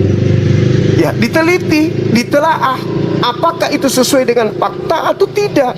Kalau sesuai dengan fakta, berarti itu sama halnya saya mengatakan ini adalah warna hitam bercampur putih. Berarti tidak perlu kita mengatakan, oh Anda menghina. Tidak perlu Anda mengatakan saya menghina, karena saya berbicara sesuai dengan fakta. Ketika saya mengatakan kotoran itu bau, itu bukan menghina.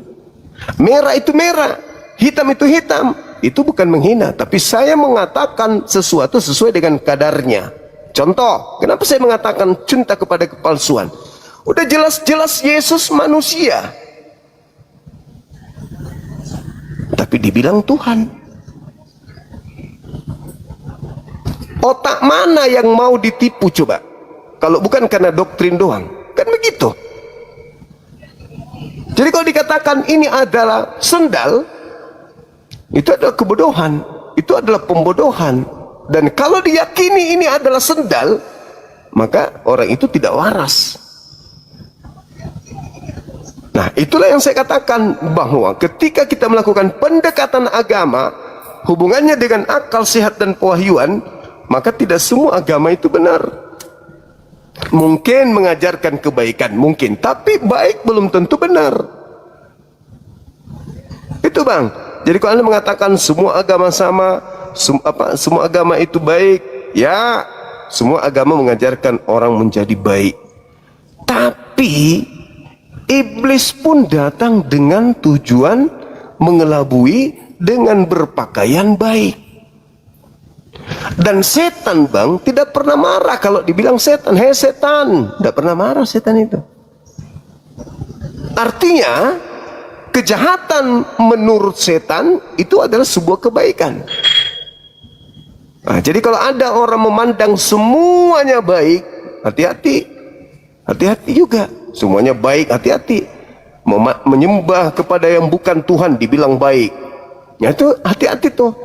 Itu cara iblis untuk menjerat. Ketika Tuhan mengatakan jangan kau makan yang satu itu ya, iblis datang, enggak, sama semua kok, semuanya baik kok, makan aja. Itu cara iblis tuh. Jangan kau makan ini, jangan kau makan itu. Iblis datang, enggak, makan semuanya halal, enggak ada yang haram. Itu iblis tuh.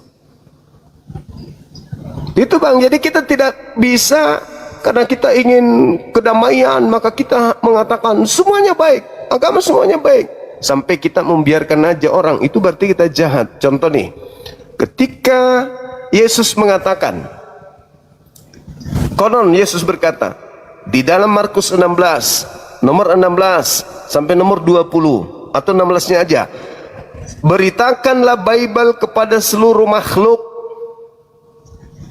baptislah mereka dalam nama Bapa, Anak dan Roh. Bagi yang percaya baptis dalam nama Bapa, dalam nama Anak, dalam nama Roh. Dan yang tidak percaya akan dihukum. Nah, kalau Anda menganggap agama Anda ini adalah agama yang benar, dan Anda percaya bahwa Markus 16 ini adalah sabda Yesus, kalau Anda cinta kepada manusia, Anda punya kasih kepada manusia, maka beritakan Bible itu kepada seluruh manusia agar manusia semakin banyak percaya dan mereka kemudian tidak dihukum. Tapi kalau Anda menganggap semua agama benar, Anda tidak beritakan Bible, berarti orang nggak percaya, berarti Anda membiarkan orang dihukum. Itulah yang ada di Islam. Beritakan, ajak, seru manusia kepada jalan Tuhanmu dengan kebenaran, dengan hikmah. Nah, kalau kami tidak menyeru, berarti kami tidak kasih. Kami membiarkan kalian ke neraka. Maka kami harus menyeru, wahai manusia, yang kau sembah itu bukan Tuhan. Apa alasannya? Ini 1, 2, 3, 4 dan seterusnya. Nah, Kristen juga begitu. diajarkan untuk menyampaikan Bible kepada seluruh manusia. Kalau tidak, mereka yang percaya akan dibaptis, yang tidak percaya akan dihukum. Kalau kasih Kristen itu, maka dia harus, supaya umat Islam ini tidak dihukum, beritakanlah Bible itu kepada kami. Supaya kalian tidak masuk neraka, kami beritakanlah Al-Quran itu kepada kalian. Nah, kalian datang memberitakan Bible, kami hadir memberitakan Al-Quran. Kita adu. Maka apa yang terjadi? Anda mengatakan agama Anda benar, saya mengatakan agama saya benar. Lalu kita uji. Inilah fungsinya kemudian kita berdialog, berdiskusi. Jadi dalam perjalanan berdiskusi, ada yang marah, ada yang benci, ada yang kesal. Nah, yang menghujat, yang memaki, yang menyerang, membabi buta itu adalah mereka yang gengsi terhadap kebenaran. Dia marah karena kejahatan yang ada dalam agamanya diungkap, dibuka. Tabir yang mereka sembunyikan, ada yang mengungkapkan, ada yang menyampaikan. Marah, maka naiklah maki-maki dan segala macam. Itu fakta, itu real. Tapi kalau ada orang yang kemudian menyampaikan, membuka diri, ada yang mau bertanya silakan, ada yang ingin berdiskusi silakan, berdebat silakan, orang itu berarti percaya diri terhadap agamanya, bahwa agamanya adalah benar. Tapi kalau ada sedikit-sedikit marah, sedikit-sedikit maki, sedikit-sedikit menghujat, nyerang pribadi, berarti dia tidak pede dengan agamanya. Atau jangan-jangan dia tidak pernah belajar tentang agamanya sendiri. Begitu abangku. Jadi semua agama baik, tapi tidak semuanya benar. Silakan. Oke, terima kasih atas argumennya Bang Juma. Sangat-sangat bagus, tapi menurut saya tidak membawakan atas nama agama. Karena kalau saya bawakan atas nama agama, ujung-ujungnya akan debat. Saya tidak mau berdebat, soalnya karena kita hidup di Indonesia bebas menganut agamanya masing-masing. Menurut saya pribadi, jika orang itu kebelet mau buang air, ya harus dia sendiri yang ke kamar mandi. Jika orang itu meninggal dunia, ya harus dia sendiri yang masuk ke liang lahat. Jika orang itu mau masuk surga, sesuai dengan amal kebaikannya. Biarpun kita berteriak-teriak membilang orang itu, kalau dia tidak mau, percuma juga. Jadi hak pribadi masing-masing, mau masuk surga atau mau masuk neraka, urusan pribadi masing-masing.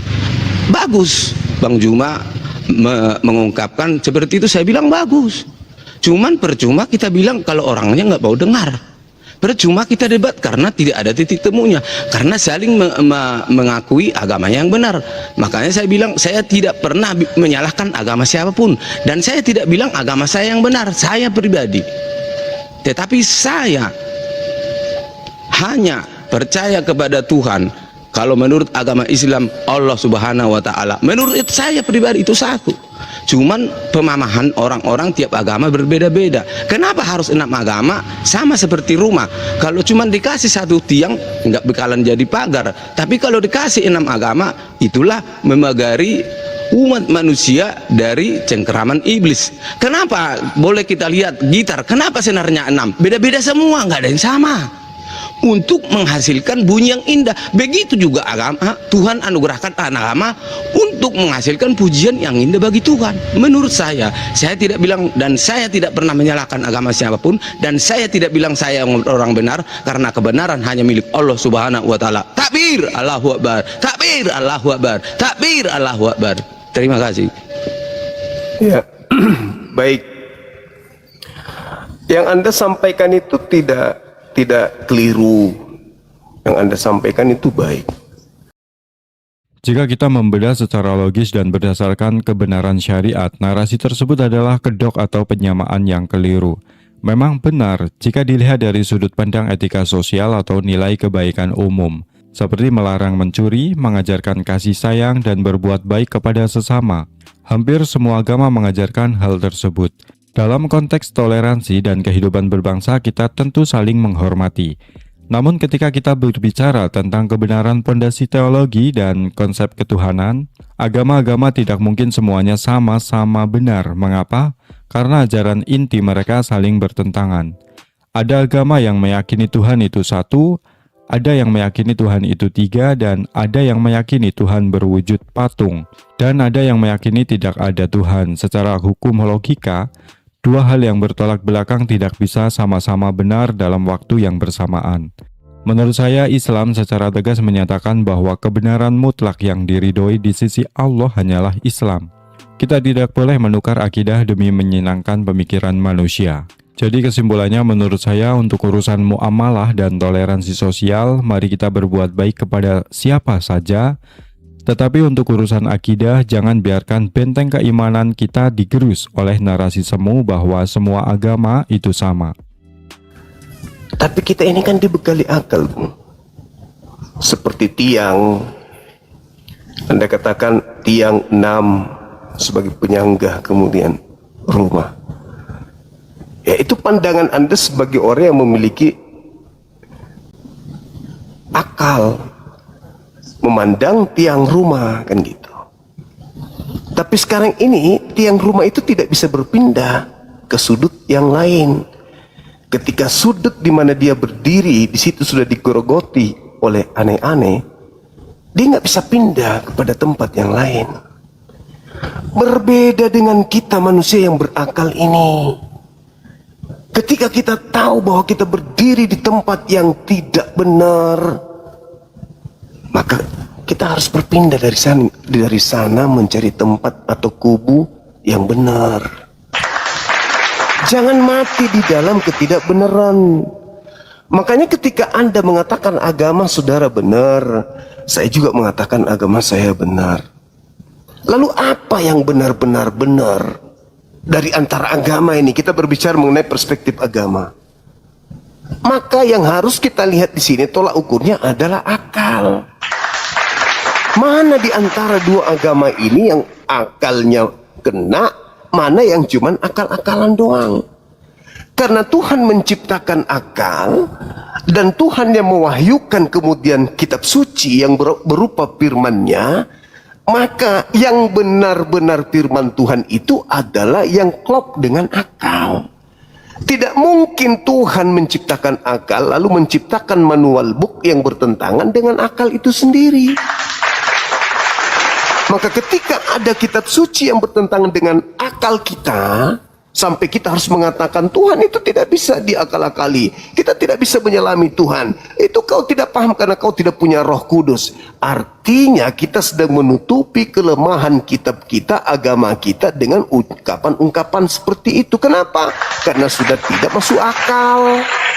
Sehingga kita harus mengatakan, yo kamu tidak mengerti Yesus itu Tuhan karena kau tidak punya Roh Kudus. Itu adalah orang-orang kepepet, orang-orang yang sudah tak berdaya, orang-orang yang sudah tak bisa kemudian mengajarkan sisi kebenaran dari agamanya. Sehingga dia mengatakan, kau tidak punya Roh Kudus, makanya kau tidak paham, kau tidak diilhami oleh Roh Kudus, makanya kau tidak paham.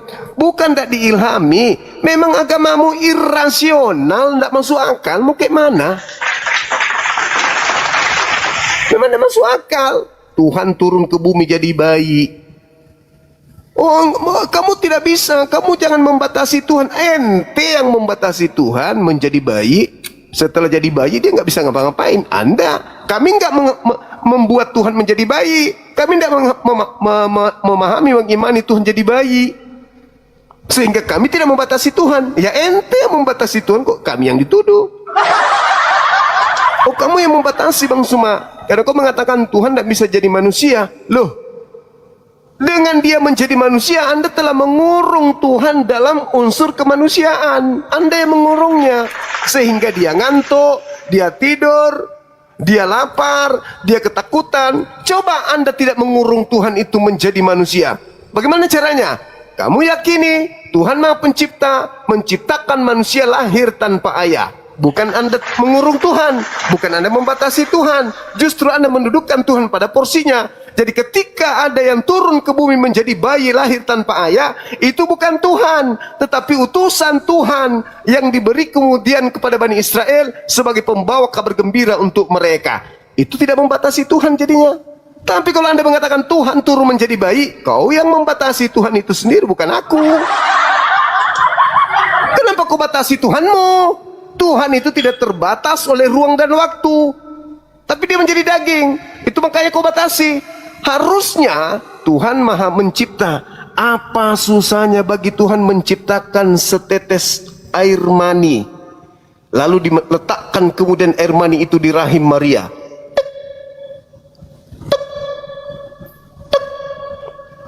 lalu membuahi menjadi janin, embrio, bayi, lahir menjadi anak. Sulit bagi Tuhanmu menciptakan sperma? Kan tidak sulit. Lalu kenapa kau terlalu euforia sekali? Wah, ini pasti Tuhan lahir tanpa ayah. Hah? Berat rupanya Tuhan menciptakan sperma satu tetes, sedangkan samudra sepanjang matamu melihat Tuhan menciptakan air begitu banyak. Masa Tuhan tidak bisa menciptakan setetes air mani? Atau jangan-jangan kau ingin melihat Tuhan menciptakannya? Kau harus saksikan sperma datang, teng teng teng teng teng teng teng. Oh, sperma melintas dari langit, yang turun, belok dia sedikit ke Makassar, habis itu muter lagi sperma itu pergi ke Jakarta. Wah, spermanya melayang ke Bogor, lalu kemudian ke Golgota, masuk ke Yerusalem, masuk ke rahim Maria. Gitu maksudmu? Oh, enggak dong. Tuhan menciptakan apapun yang Tuhan kehendaki. Tidak ada yang mustahil bagi Tuhan ketika Tuhan ingin menciptakan.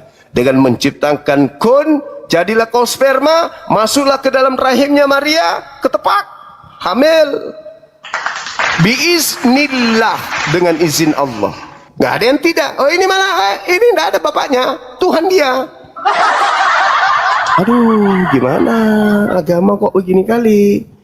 Nah, jadi sekira begitu, Bung. Sekali lagi saya katakan bahwa agama yang benar pasti selaras dengan akal. Kitab suci yang benar pasti selaras dengan akal. Tuhan yang benar pasti selaras dengan akal. Jadi kalau ada sesuatu yang bertentangan dengan akal, yakin dan percaya itu semuanya hanya akal-akalan. Silakan.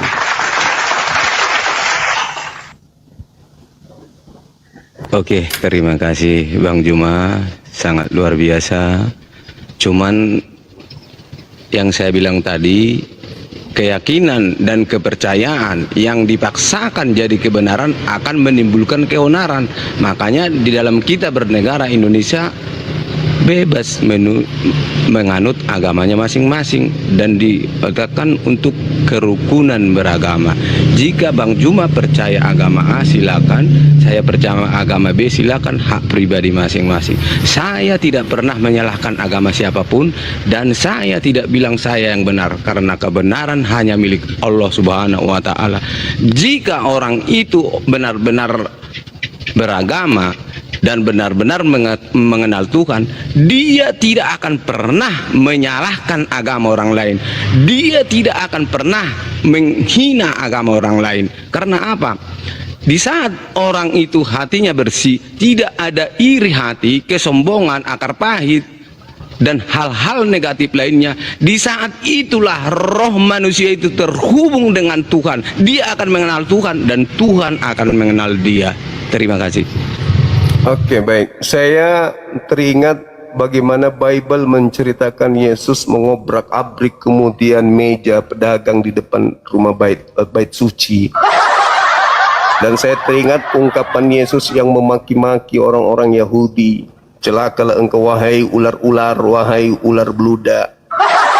Dan saya ingat lagi bacaan saya di dalam kitab Matius 7 ketika Yesus melarang murid-muridnya dengan berkata, jangan kau berikan mutiara kepada babi dan jangan kau lemparkan kemudian barang kudus kepada anjing. Artinya Yesus memberikan contoh. Kepada babi katakan babi, kepada anjing katakan anjing. Jangan kau biarkan manusia berlaku seperti anjing sehingga kamu masuk ke dalam neraka. Sebab kamu punya kemampuan untuk menyadarkan bahwa orang itu, kau bukan anjing, tapi kamu tidak melakukan. Jadi Bung, ketika kita berbicara kebenaran, kebenaran itu mutlak harus kita lakukan. Dan saya salut sama abang. Saya salut. Abang orang baik. Tapi orang Kristen baik satu orang itu tidak sanggup kemudian menutupi gerakan-gerakan kristenisasi di Nusantara ini untuk dihentikan. Sayangnya itu di situ. Cuman satu orang Kristen aja yang seperti abang ini. Satu orang baik, Bang Henry Sitohang, dari pihak Kristen, tidak bisa menghentikan para misionaris tampil seperti ustadz. Tidak bisa menghentikan para misionaris masuk ke pesantren-pesantren. Tidak bisa menghentikan lembaga Bible Indonesia untuk berhenti menggunakan istilah-istilah Al-Quran. Satu saudara Henry Sitohang hanyalah seperti buah daripada yang manis di tengah-tengah buah yang busuk.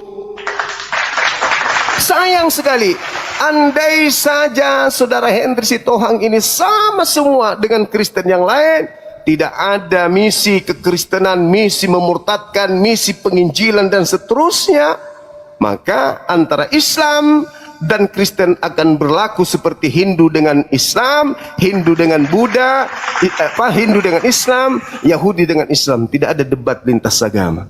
Tapi karena Kristen suka kepada kepalsuan, memakai istilah-istilah Al-Quran yang mereka tidak imani, memakai Tuhannya umat Islam yang mereka tidak sembah, memakai gelarnya Nabi Muhammad yang mereka tidak imani, maka kami hadir seperti ini adanya. Apologet Islam terbentuk, yang membentuknya adalah para misionaris Kristen. Para penghujat Islam yang membentuk kami ada. Kami lahir dari rahim para penghujat Islam. Kami lahir dari gerakan para misionaris Kristen. Mereka lah yang mencetak kami sehingga kami ada. Kalau saudara Henry Sitohang ini menjadi pemimpin seluruh Kristen di Indonesia dan memberikan kemudian ultimatum, jangan nyamar-nyamar seperti Islam. Jangan kemudian Anda menggunakan istilah Islam. Hentikan semua gerakan-gerakan kristenisasi dengan menghalalkan segala cara. Maka tak perlu ada apologet Islam Indonesia. Saya sendiri yang akan membekukannya. Tapi faktanya tidak. Misi kekristenan di Nusantara ini masif, terstruktur dan terencana. Sudah ada program-program bagaimana di provinsi ini, bagaimana di kabupaten ini, bagaimana di kota ini. Sudah ada programnya. Maka apakah kami akan diam? Tidak. Andalusia, Spanyol, saya katakan tadi, itu 700 tahun kepemimpinan Islam di sana, berjaya di sana, kerajaan Islam berjaya di sana. 700 tahun kurang lebih. Coba terguling dalam waktu sekejap hanya oleh satu perempuan penguasa. Islam hilang seketika. Apalagi di Indonesia yang seabad pun belum. Usia negara kita baru berapa tahun, baru berapa puluh tahun. Orang Islam mayoritas di Indonesia tidak seperti orang mayoritas Islam di Andalusia pada saat itu. Di Indonesia sibuk dengan kesibukan sendiri, tidak pernah peduli dengan dunia apologet. Bagaimana mereka mempertahankan akidah, mereka sibuk dengan kehidupan mereka masing-masing. Mayoritas tapi lemah. Bagaimana mau bertahankan Islam itu lama kalau kita semuanya membiarkan misionaris itu ke sana kemari, menenteng kemudian kopiah, berjubah, pakai jilbab di mana-mana, tetapi mengajarkan isi Bible. Maka oleh karena itu, ya saya katakan sekali lagi, kalau seluruh orang Kristen sama seperti saudara Henry Sitohang ini, maka apologet Islam Indonesia tidak perlu dibentuk. Akan tetapi satu saudara kita Henry Sitohang tidak bisa menutupi beribu-ribu misionaris yang siang malam berpikir bagaimana bisa menjadikan Kristen sebagai agama mayoritas di Indonesia, minimal 50-50 dengan Islam. Saya kira begitu, Pak.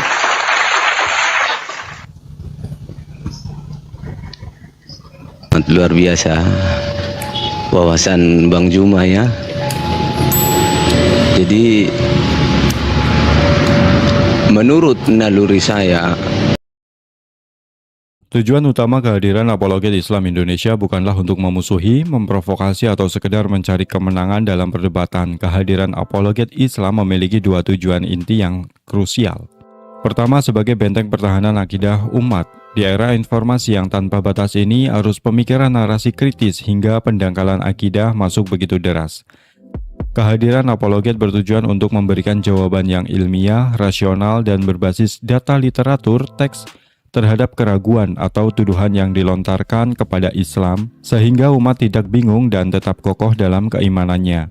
Lalu yang kedua, sebagai sarana edukasi dan pembuktian kebenaran secara ilmiah. Melalui pendekatan perbandingan agama, pengkajian teks kritis dan sejarah, apologet Islam hadir untuk menunjukkan kebenaran murni tauhid secara objektif. Ini adalah bentuk dakwah edukasi agar masyarakat luas paham akan landasan kebenaran Islam, bukan sekedar ikut-ikutan. Menurut saya, perdebatan ilmiah dan komparasi agama yang dibawakan dengan adab, data, dan pemikiran rasional justru merupakan bagian dari kebebasan berpikir dan pencarian kebenaran. Jadi tujuan akhirnya sangat jelas, membentengi akidah umat, meluruskan kesalahpahaman, dan menyampaikan kebenaran Islam secara cerdas, tegas. iblis yang menyamar, dia akan mengadu domba agama.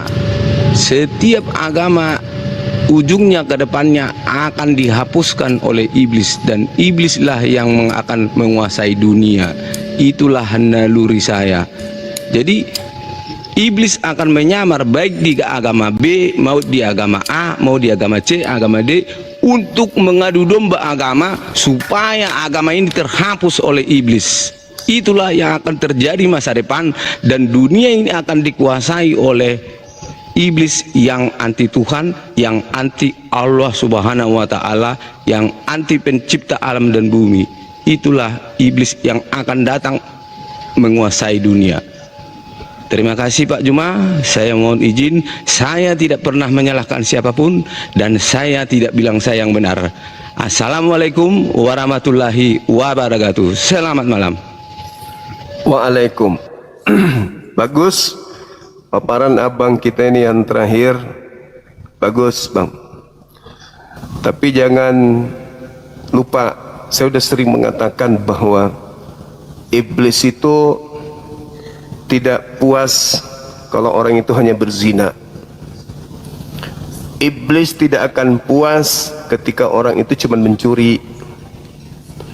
Iblis tidak akan puas ketika orang itu hanya melakukan maksiat-maksiat. Kenapa? Karena maksiat-maksiat seperti itu dengan mudah diampuni oleh Allah, oleh Tuhan. Iblis tidak puas.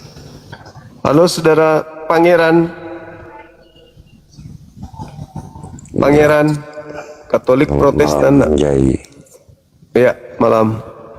Katolik bang, Protestan, ya. Advent, Katolik. Nggak perlu tahu, yang penting jangan bahas-bahas agama orang lain, anjay. Oh ini saya bahas agama saya. Kok agama orang lain?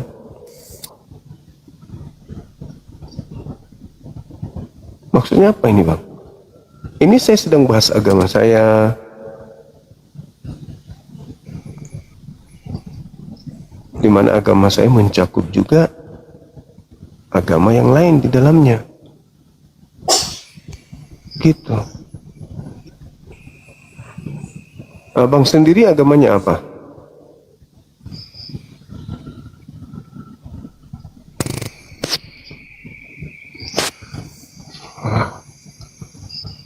Gak benar abang ini.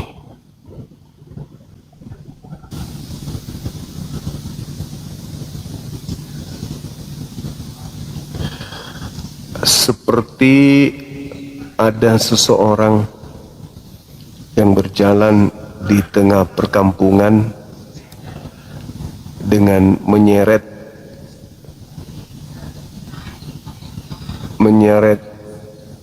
setangkai sepelepah daun kelapa kering di siang bolong, mutar di perkampungan membawa pelepah daun kering, diseretnya di tengah-tengah perkampungan. Giliran ditanya sama warga, lu mau ngapain? Marah, ngamuk, tapi tak berhenti, seret terus daun kelapa kering itu di tengah-tengah orang banyak itu, mutar sendiri, mutar. Ditanyain, oi, kau mau bikin apa itu? Marah, setiap ada orang bertanya dilemparnya batu. Kau mau ngapain? Hei, mau ngapain kau itu bawa-bawa daun kering begitu? Ribut, tau nggak? Ribut. Daun kering kena aspal itu ribut. Kau seret pula keliling kampung, kau arak. Emang ini kampungmu sendiri? Kita mau bantu, kita mau tanya, apakah abang cari alamat? Atau apakah abang tidak tahu kalau di belakang abang itu ada daun kelapa yang ngikut terseret dari sendalnya yang nyangkut? Atau gimana? Marah dia. Jangan kau gila urusan. Jangan kau gila urusan. Bukan gila urusan, Pak. Masalahnya kau lewat di pemukiman kita, bos. Malah kau datang dari pak kelapa itu, kita juga sudah punya. Habis itu kok marah-marah ditanya, jangan kau urusin orang, jangan kau urusin orang. Ya kalau kamu nggak mau diurusin ya masuk ke dalam peti. Jangan kau bawa-bawa pelepah kelapa kering depan rumahku. Habis itu kok ribut, belum lagi kau bakar lagi asapnya kemana-mana. Ya kau ditanyalah Samuding.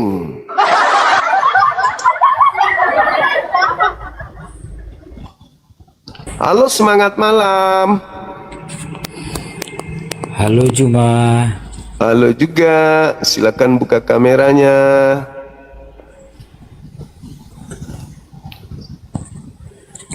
Gimana kabar? Baik. Pak Chaplin, apa kabar? Chaplin? Siapa Chaplin? Saya nggak tahu. Kenapa Anda tanya ke saya?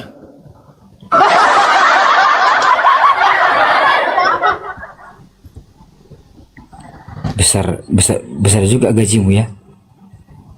Gaji saya besar. Enggak, gaji apa? Aku nggak kantoran lagi, aku udah pensiun dini. Mempelesetkan Alkitab, kau dibayar. Hah? Memplesetkan Alkitab? Anda yang memplesetkan Al-Kutub menjadi Alkitab.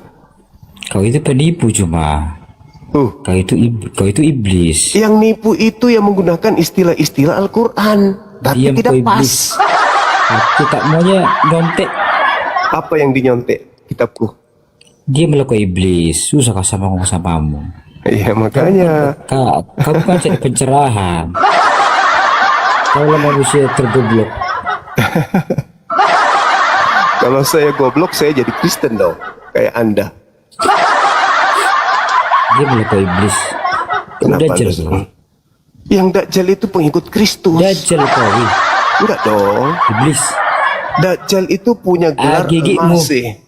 Al-Masih itu gelarnya dalam bahasa Anda itu adalah Kristus. Itu dia melakau, bukan? Penipu Yesus Iblis berpesan kau. Hei. agar waspada kepada Iblis. Kristus palsu. Pembohong. Sekarang siapa Pembohong. pengikut Kristus? Hei, penipu. Kan Anda. Otakmu gak ada. Otakmu di dengkul. Kalau saya tidak ada otak, saya jadi Kristen dong. Makanlah taikmu itu. Kalau saya makan tai, saya jadi Kristen dong. Dia melakau. Dajjal. Kan babi makan taiknya sendiri, habis itu Anda makan. Anda pemakan Dia tai. melakau Dajjal. Minumlah air kencing onta itu. Biar jangan on otakmu. Yang disuruh minum, memasukkan segala sesuatu dalam mulut itu ya agama Anda, agama saya enggak.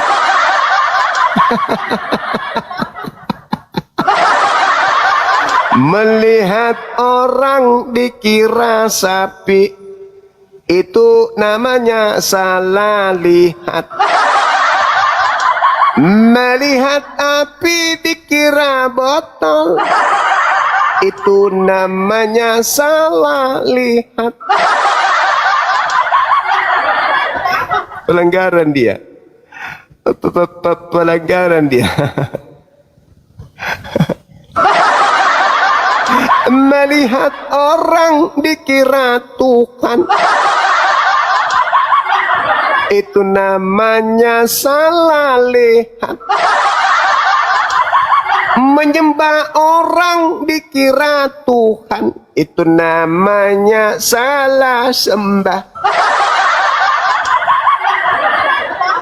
Melihat penjahat dikira rasul, itu namanya salah rasul. Melihat surat kabar dikira firman, itu namanya salah firman. Bukan begitu bang lagunya. Jangan emosi, tahan emosi, diskusi baik-baik. Ini ada tema ini, dua arah, agama yang suka kepalsuan. Sudah tahu Tuhannya bukan Allah, ambil nama Allah. Sudah tahu kitabnya bukan Al-Quran, ngambil kata wahyu. Sudah tahu yang diikuti bukan Nabi Muhammad, gelar Nabi Muhammad yaitu Rasul diambil. Kenapa orang-orang ini suka kepalsuan? Sudah tahu Al-Quran bukan kitabnya, ambil kata Alkitab. Sudah tahu dia nggak percaya kepada Nabi Isa, ngambil kata Injil. Kenapa agama Anda suka berpalsu-palsu? Kenapa? Kenapa? Goyang sini palsu, goyang sana palsu, goyang-goyang palsu. Tuhannya palsu, kitabnya palsu, surganya palsu, rasulnya palsu, semuanya palsu. Kenapa begitu? Hah? Kenapa? Kenapa suka yang palsu-palsu? Kenapa? Kitabnya namanya Tabiblia. Masuk ke Indonesia dirubah menjadi Alkitab. Tuhannya Theos. Masuk ke Indonesia dirubah menjadi Allah. Kitabnya Apokalistis. Masuk ke Indonesia dirubah wahyu. Wah, suka yang palsu-palsu. Dajjal. Dajjal. Dajjal. Kenapa ada agama suka berpalsu-palsu? Biar tambah on kau Dajjal. Hei Dajjal. Kenapa Daging ada babi agama haram, tapi kencingnya halal. Berarti kempinglah kencingku. Kencingku lebih baik daripada kencing onta. Katanya agama Dajjal. kasih. Dajjal. Tapi kenapa berpalsu-palsu ria? Dajjal. Istilah-istilah Dajjal. dari Islam dipakai Cuma semua Dajjal. untuk Cuma menutupi menyembah batu hajat aswad. agamanya. Ternyata jurus lawak si Juma batu hitam. Begitu. Batu yang tidak bisa berbuat apa-apa. Kenapa ada Nabi agama si suka Juma berpalsu-palsu? modal. Tidak bangkit-bangkit. Kenapa bisa Dan begitu? Allah SWT tidak bisa membangkitkan Nabi Muhammad, berarti si cuma menyembah orang di ada kuburan agama yang suka yang sudah palsu-palsu? jadi tanah. Kenapa begitu? Cuma Dajjal Goyang kiri palsu, Penipu habis. goyang kanan Cuma palsu, bukan mencari muka pencerahan, belakang tetapi si palsu. cuma adalah penghina yang luar biasa. Hah? Si cuma penghina ulung, Ah, Dajjal yang tidak bisa bertobat. baru-baru menghina, tuduh saya menghina. Si cuma menyembah orang yang ada di kuburan. Menghina lagi, Nabinya modar tak bangkit, tetapi Menghina Yesusku bangkit. menghina lagi, Hai Dajjal, penipu menghina lagi, ulung, jum. menghina lagi, menghina Saya lagi, bangga kepadamu karena kamu penipu ulung. menghina lagi. Agama kasih. Cuma penipu hebat. Dia bukan menghina lagi. mencari pencerahan, tetapi dia suka memelintir kebenaran Alkitab. Saya bangga dengan si Cuma karena kebohongannya 100%. Menghina lagi. Daging babi haram, kencingnya halal, piye toh? Cuma minum kencing onta, Menghina lagi. onnya luar biasa. Menghina lagi. Aku bangga dengan keoonanmu Cuma. Menghina lagi. Minumlah kencing onta terus Menghina lagi. supaya kau tambah pintar Cuma. Menghina lagi. Bagus Cuma. Inilah ajaran Syukurlah kau Kristen. sadar malam ini Cuma. Inilah ajaran Kristen ini. Cuma Inilah teman-teman. penipu Tengok. ulung Cuma. Tengoklah.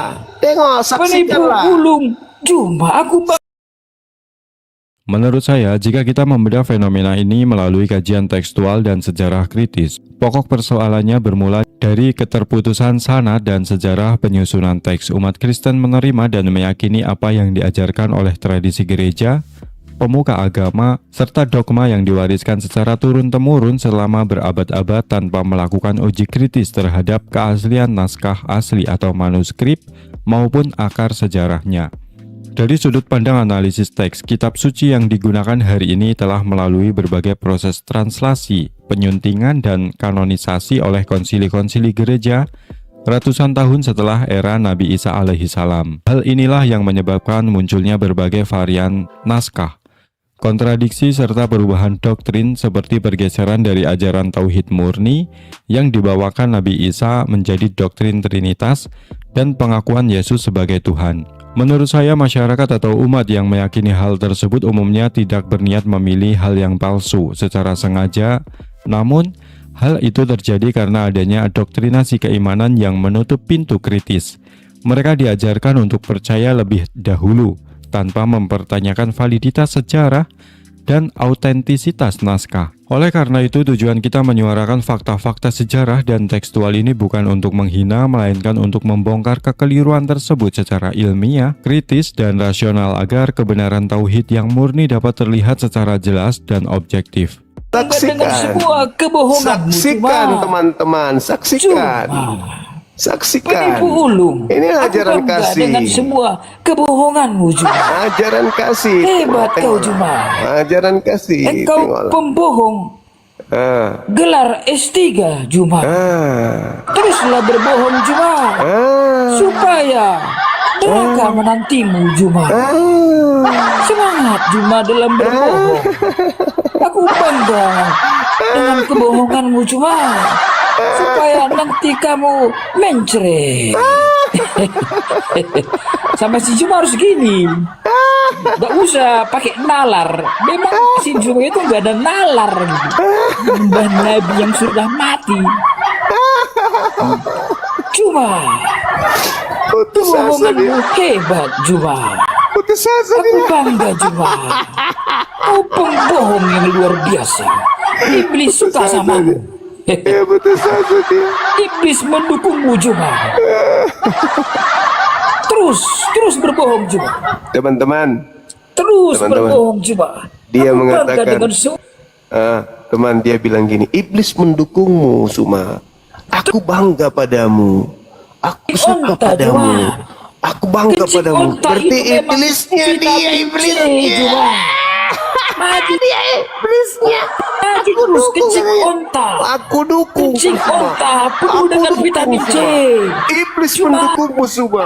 Iblis mendukungmu coba semua. sembah patung, coba. Iblis mendukungmu semua. Sembah patung, Iblis coba. mendukungmu semua. Cuma Dia iblisnya ternyata, sembah teman-teman. batu. Dia mengaku iblisnya. Iblis, dia mengaku iblisnya. Aku mendukung semua. Iblis mendukungmu semua.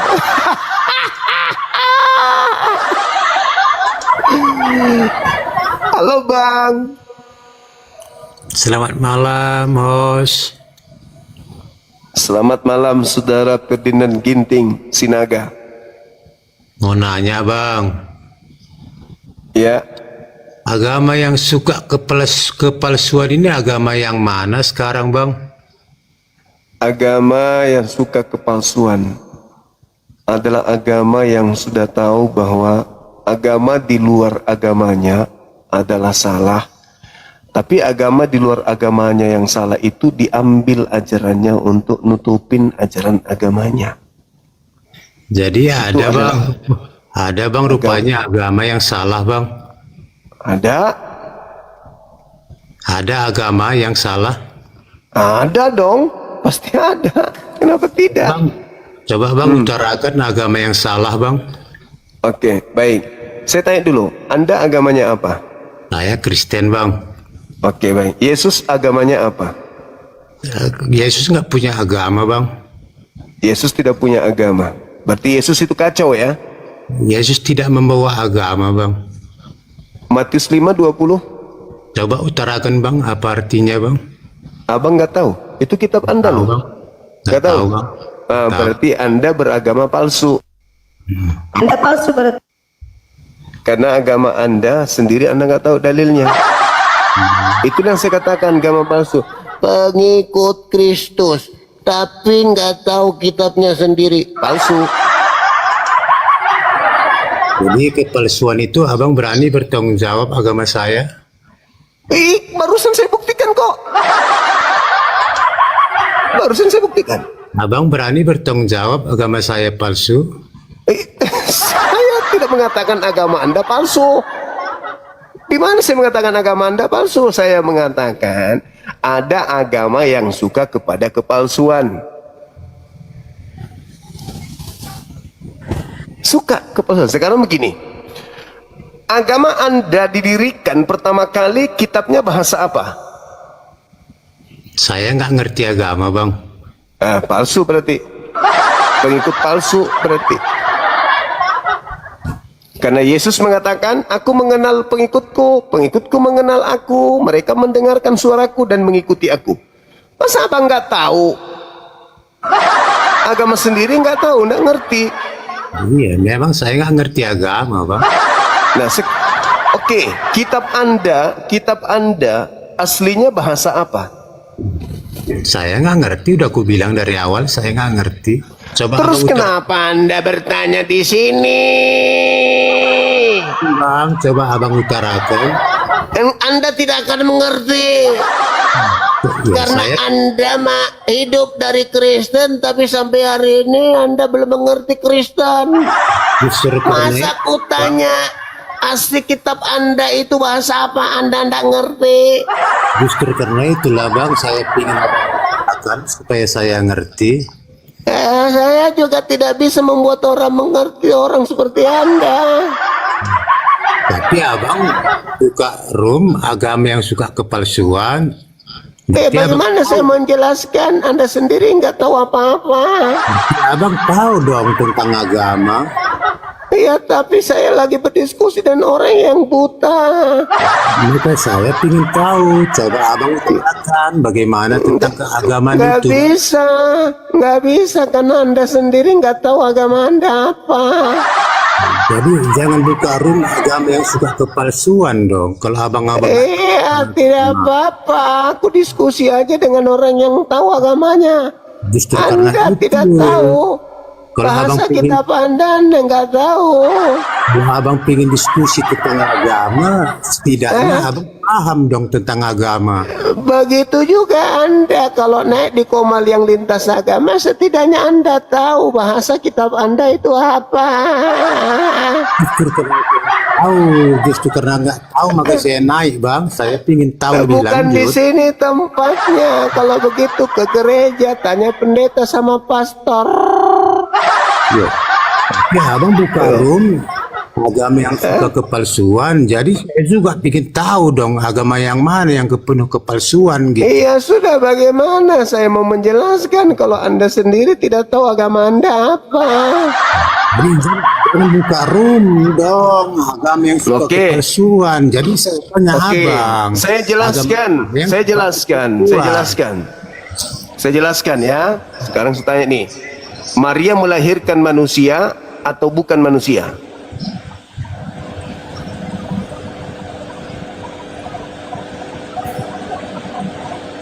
Buka mic-nya, buka mic-nya, buka mic-nya. Maria melahirkan manusia atau bukan manusia? Buka mic-nya. Dibuka mic, jangan buka mic aja Anda tahu.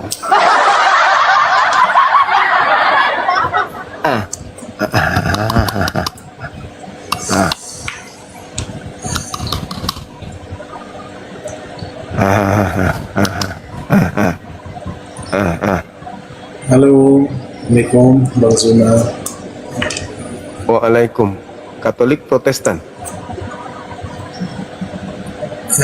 Mohon maaf Zuna, Islam.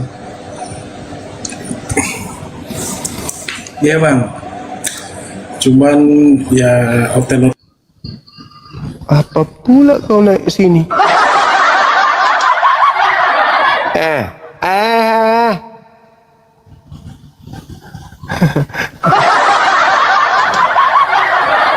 Ingin menjebak dia, tapi dia yang terjebak.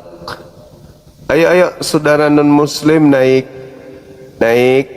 Yang muslim tahan dulu, tahan ya, tahan.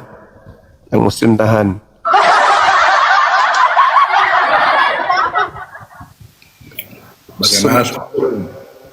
Bagaimana?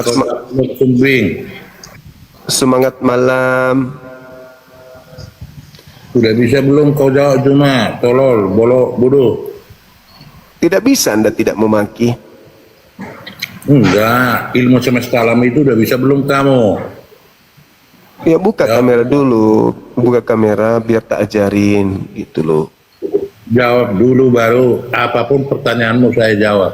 Ilmu Saya semesta tidak- alam itu apa? Saya tidak akan bertanya sama orang yang tidak ada ilmu. Buka aja kamera biar tak ajarin. Berarti kamu tolol ya. Nggak bisa Anda tidak memaki gitu. Begitu bencinya kamu, padahal niatku baik. Halo Bang, salam kenal Bang. Sebentar. Iya.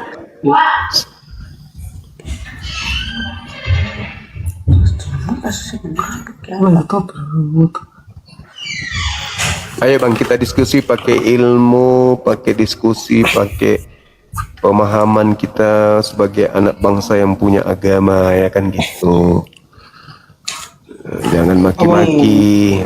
Ya, saya tidak maki-maki. Abang mau bahas agama saya kan? Agama saya juga boleh, kita dua arah. Agama yang suka kepalsuan kan gitu. Oke, siap. Abang duluan, abang mau bahas duluan. Baik.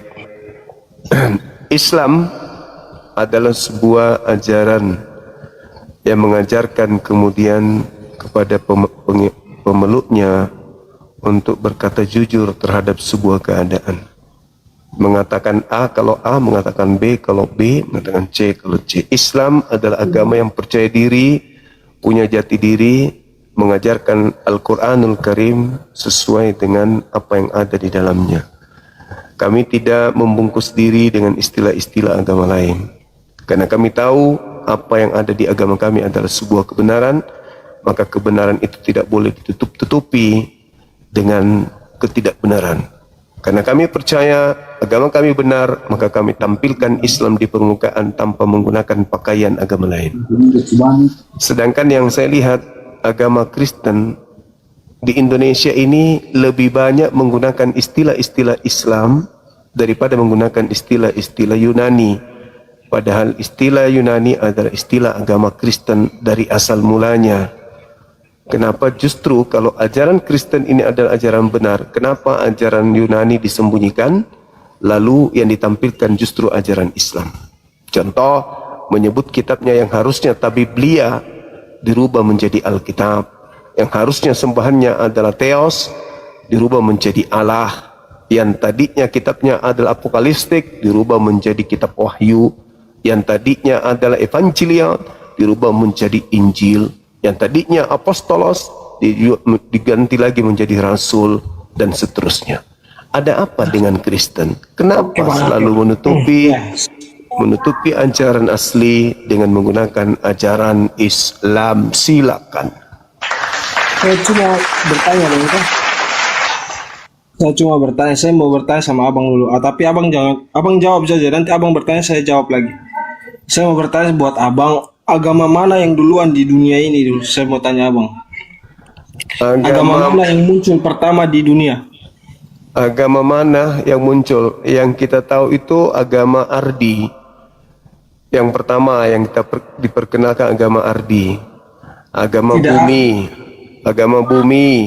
Lalu kemudian diperkenalkanlah agama Yahudi, lalu agama Nasrani, lalu muncul agama buatan manusia bernama Kristen, lalu muncul agama dari langit bernama Islam. Itu jawaban saya. Anda tinggal bantah, silakan. Menurut saya Bang To, agama yang duluan yang pertama di dunia itu agama Kristen, agama Yahudi. Yang mana yang betul? Yahudi atau Kristen? Agama Yahudi, tapi nah, ini suka kepalsuan. Inilah bukti kepalsuannya. Suka berpalsu-palsu. Bukan. Zamannya itu zaman Yahudi kan itu munculnya ajaran Kristen toh Bang To. Dari kitabnya itu. Kata siapa? Yahudi, Kristen itu agama dari Roma. Dari Roma, Yunani, Kristen itu bukan dari Yahudi. Kalau dari Yahudi namanya Nasorios, Nasrani. Kalau dari Roma, Yunani namanya Kristen Katolik, pengikut Kristus. Beda Bang, beda. Jangan berpalsu-palsu. Yang asli-asli aja. Oke bang. Tapi saya mau bertanya buat abang dulu. Tanya lagi, pertanyaan kedua silakan. Sebenarnya ini abang mau bicara abang mau bicara agama saya, tapi saya mau bertanya abang, kalau misalnya agama abang ini banyak orang Indonesia, tapi mereka belajar bahasa Arab banyak tidak mengerti. Misalnya kayak kata assalamualaikum, mereka anggap itu sebagai kata ucapan kayak mereka pakai buat hari-hari untuk kasih salam orang segala macam. Itu menurut saya itu kayak bagaimana tidak masuk akal lah. Menurut saya, klaim tersebut sangat mudah dipatahkan. Pertama, dari segi sejarah dan etimologi, istilah Kristen baru lahir puluhan tahun setelah masa Nabi Isa alaihi salam atau Yesus. Bahkan pertama kali digunakan di Antioquia sebagaimana dicatat dalam Alkitab pada Kisah Para Rasul. Bagaimana mungkin sebuah agama yang nama istilah dan doktrin dasarnya baru muncul ribuan tahun setelah penciptaan bumi diklaim sebagai agama pertama di bumi? Kedua, jika kita melihat dari silsilah para nabi, Nabi Adam alaihi salam sebagai manusia pertama di bumi, Nabi Nuh, Nabi Ibrahim, Nabi Musa, hingga Nabi Isa alaihi salam tidak pernah mengenal atau mengajarkan istilah Kristen. Nabi Isa sendiri adalah seorang Yahudi atau Bani Israel yang datang untuk mengutus dan meluruskan hukum Taurat, bukan untuk mendirikan agama bernama Kristen. Menurut saya, agama pertama dan satu-satunya yang dibawa oleh seluruh nabi sejak Nabi Adam alaihi salam hingga Nabi Muhammad SAW adalah Islam dalam arti hakiki, yaitu ketundukan, kepasrahan, dan penyerahan diri secara total hanya kepada Allah, Tuhan yang Maha Esa. Semua nabi mengajarkan ajaran tauhid yang sama, menyembah pencipta tanpa mempersekutukannya. Oleh karena itu, mengklaim kekristenan sebagai agama pertama di bumi adalah bentuk anakronisme sejarah dan ketidakpahaman terhadap fakta literatur tekstual kesadaran sejarah.